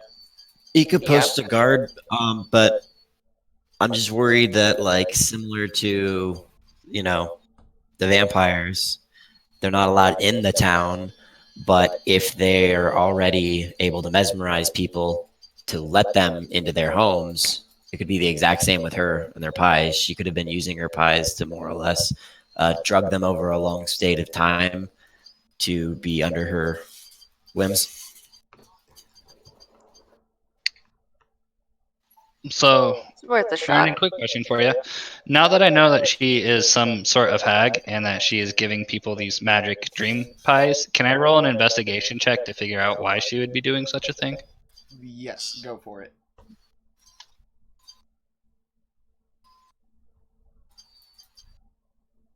You can also roll an Arcana too. Like, roll both of those. Oh, that's good because my investigation was very poor. Oh, Arcana wasn't much better. Well, That's so you can't tell anything about Morgantha's specific motives, but you can recall from your training, like your wizard studies, that hags live in covens. A coven is boosted in power by the number of hags that are part of it. So, like, if you've got a coven of 5 hags, it's stronger than one of 3 hags. But the minute that one of the hags dies, everyone loses a large portion of their power until they recruit another person to become or to fill their coven. Alright. So that means if we go after her, we're going to probably have to deal with the whole coven. Yeah. And if the vampires are under Strahd's rule, I would only guess that the Coven probably has close ties to him as well. Yeah. Yeah. Another thing that you would know about hag covens is there's always a mother of the coven, and she gives birth to the other hags. She Oh. basically eats somebody to give birth to a hag. Oh. I Fantastic. hope we didn't just kind of figure out Gertruda's end. Rip. Yeah. One would hope not. Oh, that's dark though. I Yeah. want to investigate, but that's only because we promised Mary that we would try to find something out, and that seems to be our best lead. Well, that and the toy maker. Well, he's not necessarily a lead, but that's where the only clue points. Do we want to talk to the owners about getting out of the town? Since it's kind of a difficult task. Well, so you can leave the town of Barovia. You can't leave the land of Barovia. Okay. That's why it gets super confusing. I don't know why they named them the same thing. But you guys could get through anywhere in Barovia, like any of the other towns, Kresk and Valaki that have been mentioned before, are both available to go to. It's just you can't go back to Daggerford and the Sword Coast. Okay. But how much can we do for these people right now? I mean, who do we even know who's on our side? We have the innkeepers who have a deal with Strahd so that they can get their goods out of here and are the only ones essentially allowed to leave. We have all these townspeople who have been eating drug pies given by a night hag. We have a church man who hates vampires but was still keeping one in his church without telling anyone. Well, I mean, it's hard to kill your own son. I'm not going to hold that against the guy. I just mean the fact that he never told anyone about it is he still has a duty to other people. I don't know until I tuned last time. So I don't know. So I have one more combat encounter planned. I don't know. I don't know what we can do right now. Let's see. Go get some.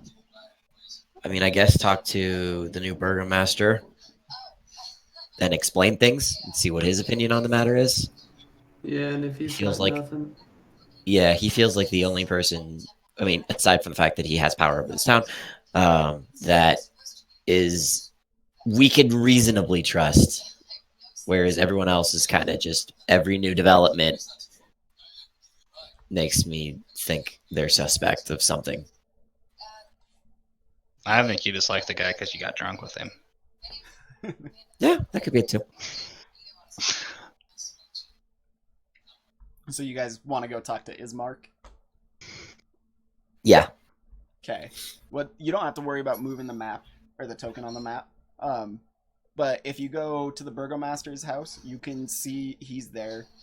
He doesn't have much time because he's trying to get things ready and make sure he's prepared to take over, being the leader of this town. So go ahead and say what you want to him.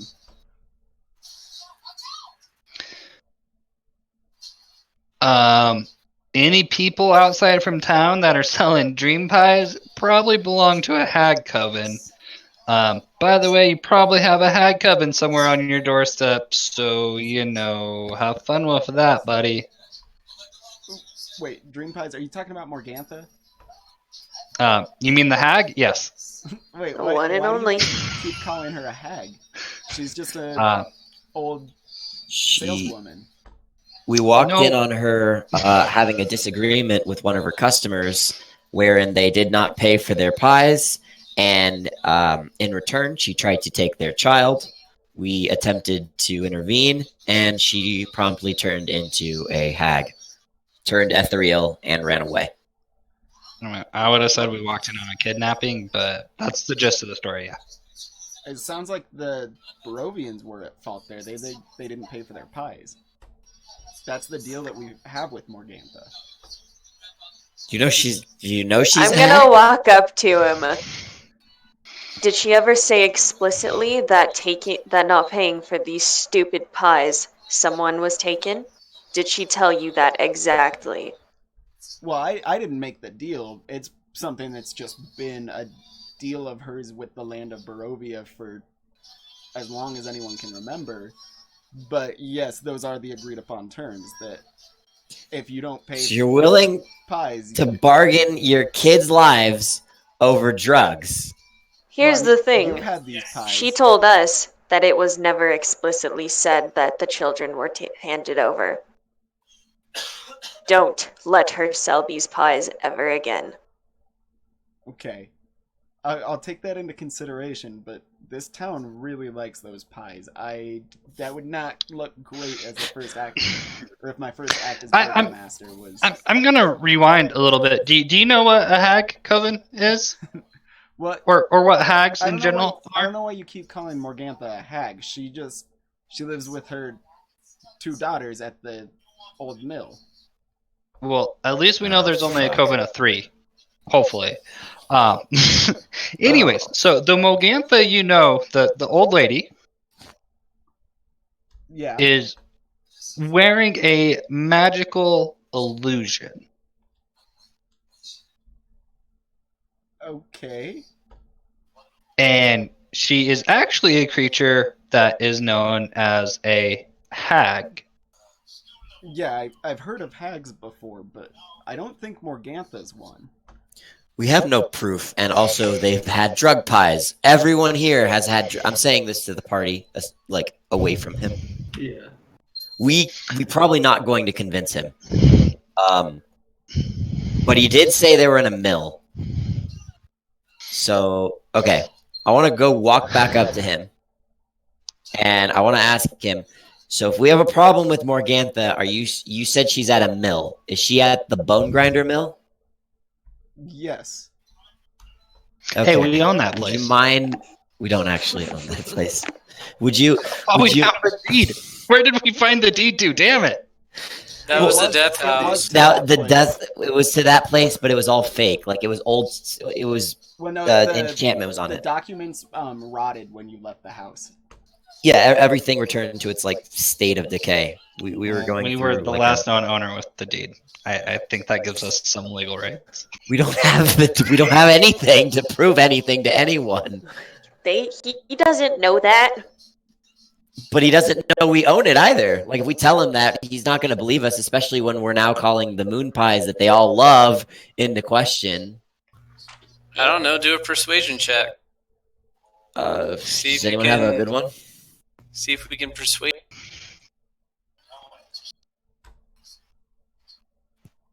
I have like 11 charisma.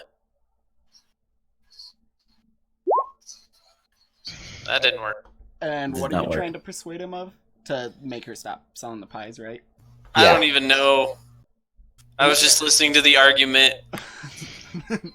So, he says, I mean, I trust you guys. Otherwise, I wouldn't let you guide my sister to Valaki, but I'm still hesitant to believe what you say. Morgantha's been doing business here for years. But if you can bring proof that she is what you say she is, I will outlaw her pies. Well, let's go get some proof. Dude, I don't want to add taking down a hag coven to our laundry list of issues we have to deal with right now. Well, we don't have to necessarily go take care of them. We just got to go find proof that they're up there. Well, I Let's feel go like steal that's the going to deed lead. to her house. I feel like if we go to the bone I'm grinder 99% mill, sure one we are. way or another, we're going to be dealing with a coven. I have a strong suspicion. All I can say is hopefully it's only a coven of 3. Yeah. It could be worse. It could All be right. a coven of 4. Could you at least, the very bare minimum, try to change your agreement to where if you don't pay for a meat pie, which, by the way, I highly doubt it's good meat to be eating in there if it's made by hags, but that's It a could be different people! point. Different point. just try and change the agreement to where if you don't pay, you get like thrown in debtor's prison instead of they taking a living child. Like, you know, like doesn't kidnapping a kid seem wrong just on any level? I mean, yes, but the pies. Okay. He says, All right. Hang on. God damn Okay. it. He's had too many guys. We're not going to convince he him says, that way. but I will, next time I see Morgantha, I'll discuss it with her. I don't know Actu- how likely she's well- going to be to fall for it. Try to make That's all I can ask. Next time you see Morgan, since we have these allegations and we're going to work to prove them, if she actually was a hag, it would be very bad for us if she came back into town during the night or whenever and tried to ask about us or our whereabouts or anything like that. Can you keep us informed on her movements within the town until we Yes, deal with her? If anyone if I hear word that she's here, I will send a guard to let you guys know. Fantastic. God, those gotta be damn good pies. Yeah, well, At they this were. point, he says, I'm sorry, but I have to go. I have a lot that I need to do.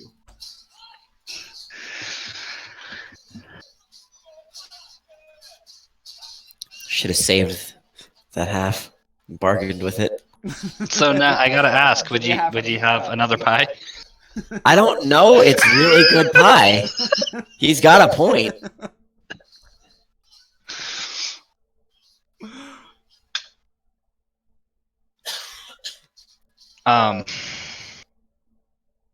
It's like if I had a drug dealer and I know he's a bad person, does that mean he's going to be lacing the products with like other shit? I don't know. That's fair. He does what he does. Can't argue with that. Does anybody know anything about Vistarari? Is that what they are? Vistari? Do you want to ask people around the town? No, I'm more just asking our party itself. I don't think so. Well, I don't, at least. No clue. Nope.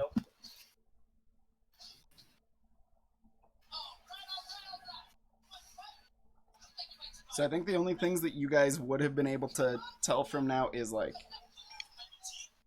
they're obviously not from Barovia just by the way they dress and their personalities. They're happy compared to the Barovians who aren't. And Vistari are... Those are like the no. Yeah, they're Not like the nomadic. 3 owners of the inn Oh. are like the Vistani. They look similar to like gypsies in the way they dress. It's like very Yeah. flamboyant, colorful clothing. And they're the ones they have the deal with Strahd that they can leave Barovia. Like they can travel through the fog to leave the land and bring goods back. They have some way that they can get through that fog that nobody else is able to. Sounds like they have a special wooden stake. Yeah, mate. Well, I don't know. I don't feel like, from what we know of him, Strahd would be someone who would let a threat like that sit for this long.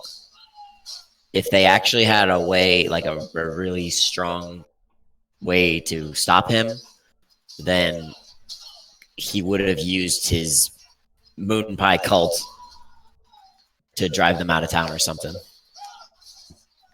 I mean, I That's don't my know if guess. I would see an economic trade value as a threat necessarily. Like, you got to bring money in from somewhere, right? Right, but I'm just saying if they had a way to kill him that was like an especially strong, like, you know, a super weapon or something like that. Maybe he was killed in their land, so they actually have his final resting place in their territory, so that's why he has a deal. Maybe.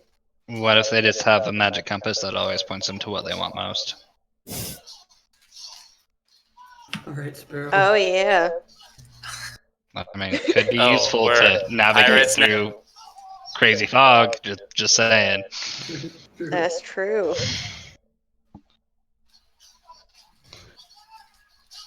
Alright, so at this point there's not much left to do other than go back to the inn.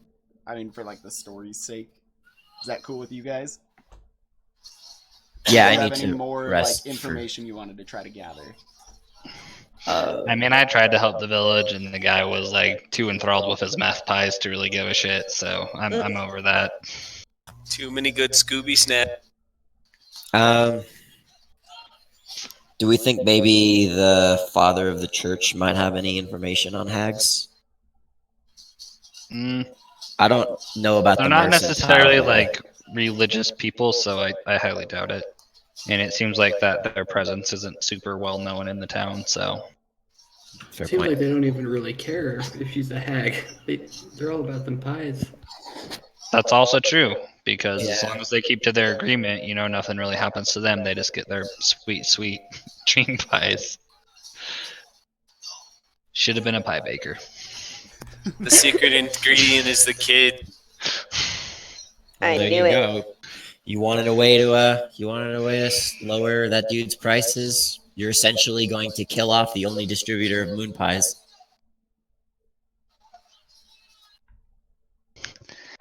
Nice. Well, let's rest in the inn.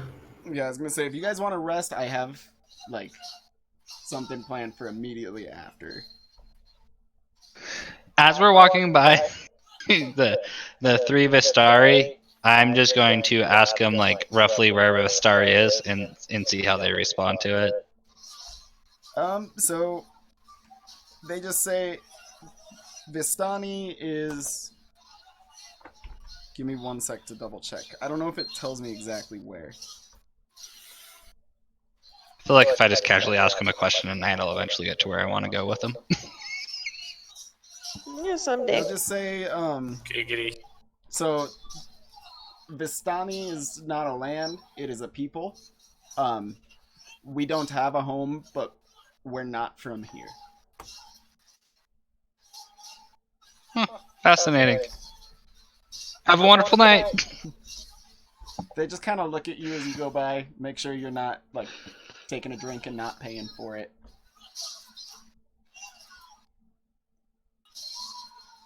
So I would say same thing again. When you rest, you can have like another 6 hours to copy books over to your spell book. I can do one more spell, then I'm out of gold. So Oh, nice. that's awesome, though. Thank you. Let me get my key points back. Feel like I'm gonna need them. Yeah, restore spell slots. Everybody will be back at full health. You should all be at full hit die by now.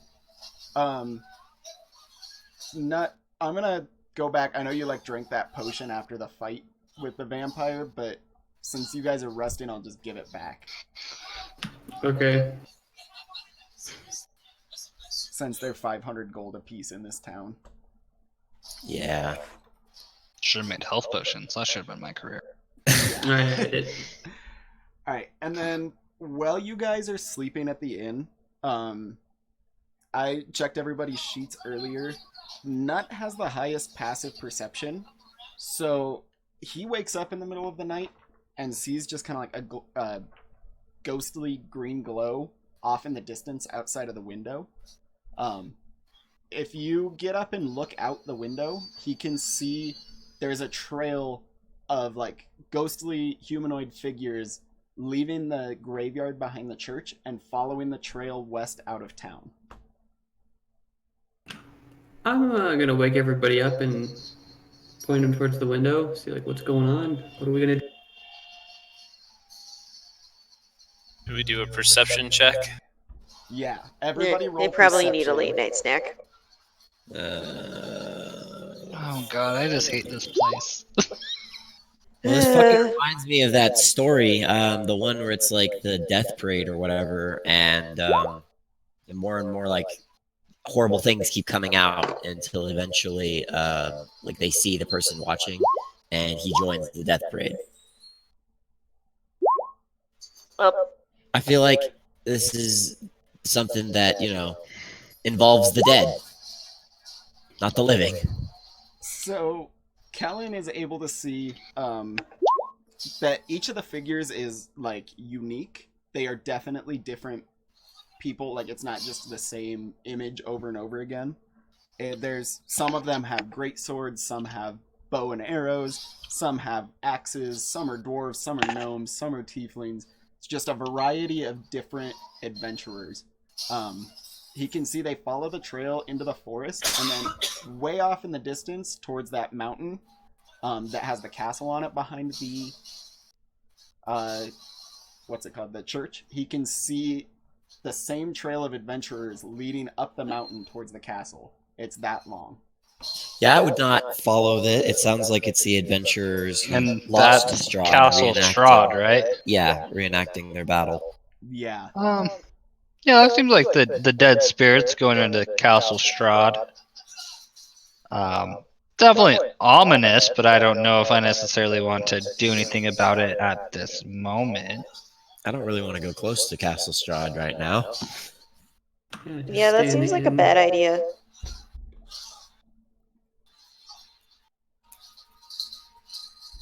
I either want to follow the ghosts. As you guys are watching, you can see the trail of adventurers like comes to an end out of the church's graveyard.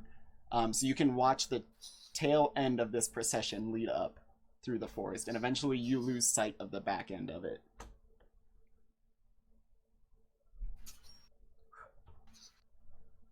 Kellen's going to record what he sees in one of his notebooks, but he's not going to take any more action unless the group does something. Yeah, I'm just gonna watch and get back in bed and just hide under the covers. Just bring it up tomorrow on our way out of town. Yeah, I feel like I was groggy for that.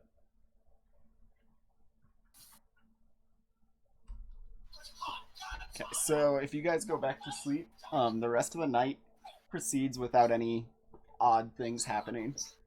In the morning, when you get up and head downstairs, Eric, the bartender, wishes you good luck on your travels and says to keep Irina safe. And she's waiting for you in the square already when you guys get out there.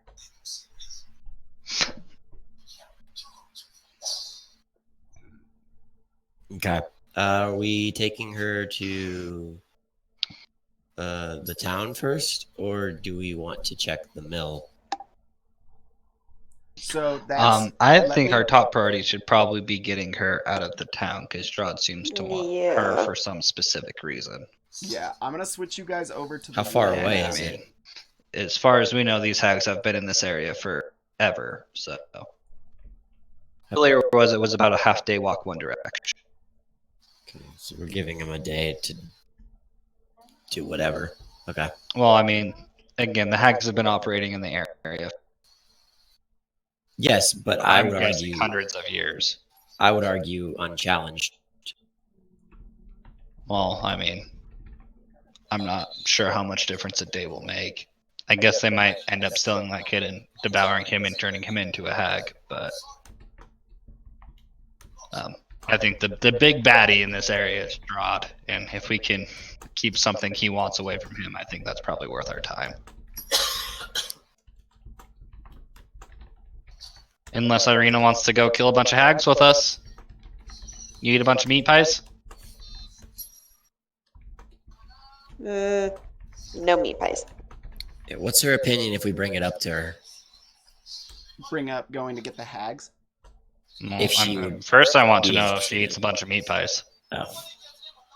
Oh, she herself does not eat the meat pies. She sees what it does to people, and she's not a fan. How do you feel about hags? I don't know what you're talking about. Like the creature hags? Yeah, I don't think there's any near here, are there? No, there definitely are. They How do make you the know? meat What are you pies. talking about? I'm talking about the hag of covens that make the meat pies that this village loves. Morgantha? You're calling her a hag? Yes, 100%. Not a single doubt in my mind. We saw her transform into one. Okay, I guess I trust you guys, but I didn't know about this before. what should we do about it? Well, your brother told us he would outlie the meat pies if we could get him proof she was a hag. And we believe that they are camped out at the bone mill. Bone grinder. No. Bone grinder mill? Yep. I You should know have given it away, honestly. I know the old bone grinder. We'll actually pass it on the way to Valaki. Maybe we could take a look. Well, I mean, that's a good place to start. You guys are on the world map now, right? Yep. Yes. Okay, I have noted the locations that you've discovered, and I gave you a handout with them too. So we're at Barovia, which is E. Old Bone Grinder Mill is O, and N is the map, or the town of Valaki. And then you can see this is the castle that you were able to see on the other side of the village. Undead souls marching into. Yes. Another question for you, just out of curiosity. Has anyone ever seen like a long green glowing line of souls from the cemetery go up to Castle Strahd? Like that a common occurrence here? You're talking about the March of the Dead. That actually happens every night at the stroke of midnight. The adventurers who've come to this land to defeat Strahd they all march from that. Their spirits march from that graveyard to the castle every night in hopes that they can take him down. Every adventurer who dies is added to the end of that parade. Has anyone ever tried to like interfere with it? Yeah, even if you stand right in their path, the figures will go right through you. They pay no mind. They never deviate from their path. They just stalwartly march from here to Castle Ravenloft and disappear, as far as anyone can tell. Fascinating.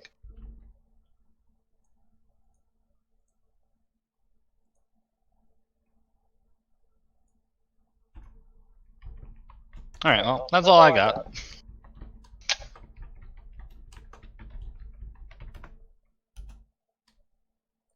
Alright, so are you guys ready to leave the town? Irina asks. I have all of my stuff ready. I'm all fine to go. I think Yeah. we're ready to go. Yeah, I think we're good. Cool. Well, Are we coming back at some point, right?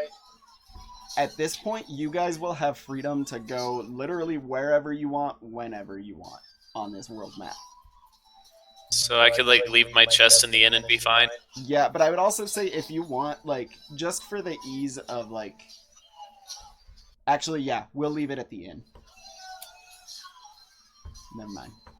It might change later if it becomes, like, a huge pain, but... in terms of, like, traveling back to there, I'll just say it'll be, like... I might roll for a random encounter to see if you, like, encounter or find any danger on the way back. But I'll say, like, that can just be kind of your base of operations. Gotcha. Cool. Well, if you guys don't mind, I'm just going to run and use the restroom real quick. And then I do have something planned for here if you guys want to keep going. Yeah, we can try to make our way to the mill. I don't think I can stay up for too much longer. Yeah, I was gonna say I like at most have like another hour in me or so. I'm crashing pretty hard right now. Alright, well, we can just leave it there and then pick up. I have stuff planned for, like, the next, at least, session after that, so. Perfect. Okay. Awesome. And then maybe we'll just try for next Saturday again if that works. Yep. Yeah, Yeah, should. sounds good. Sweet. Well, I know that one wasn't as, like, combat heavy, but that was still a good one. I'm excited for, like, the next one's gonna be really important. I say This we was just go fun. off script and go straight to the castle. No, God. That would be hilarious. I'm down. Let's go. Nothing can go wrong. Famous last words. I mean, I guess we'll just see you guys at the end of the procession every night. So Yeah. You stay in the inn and watch. Serenade us with his kazoo. Oh my god. It's the last thing we hear before we TK. Oh, who said Doug?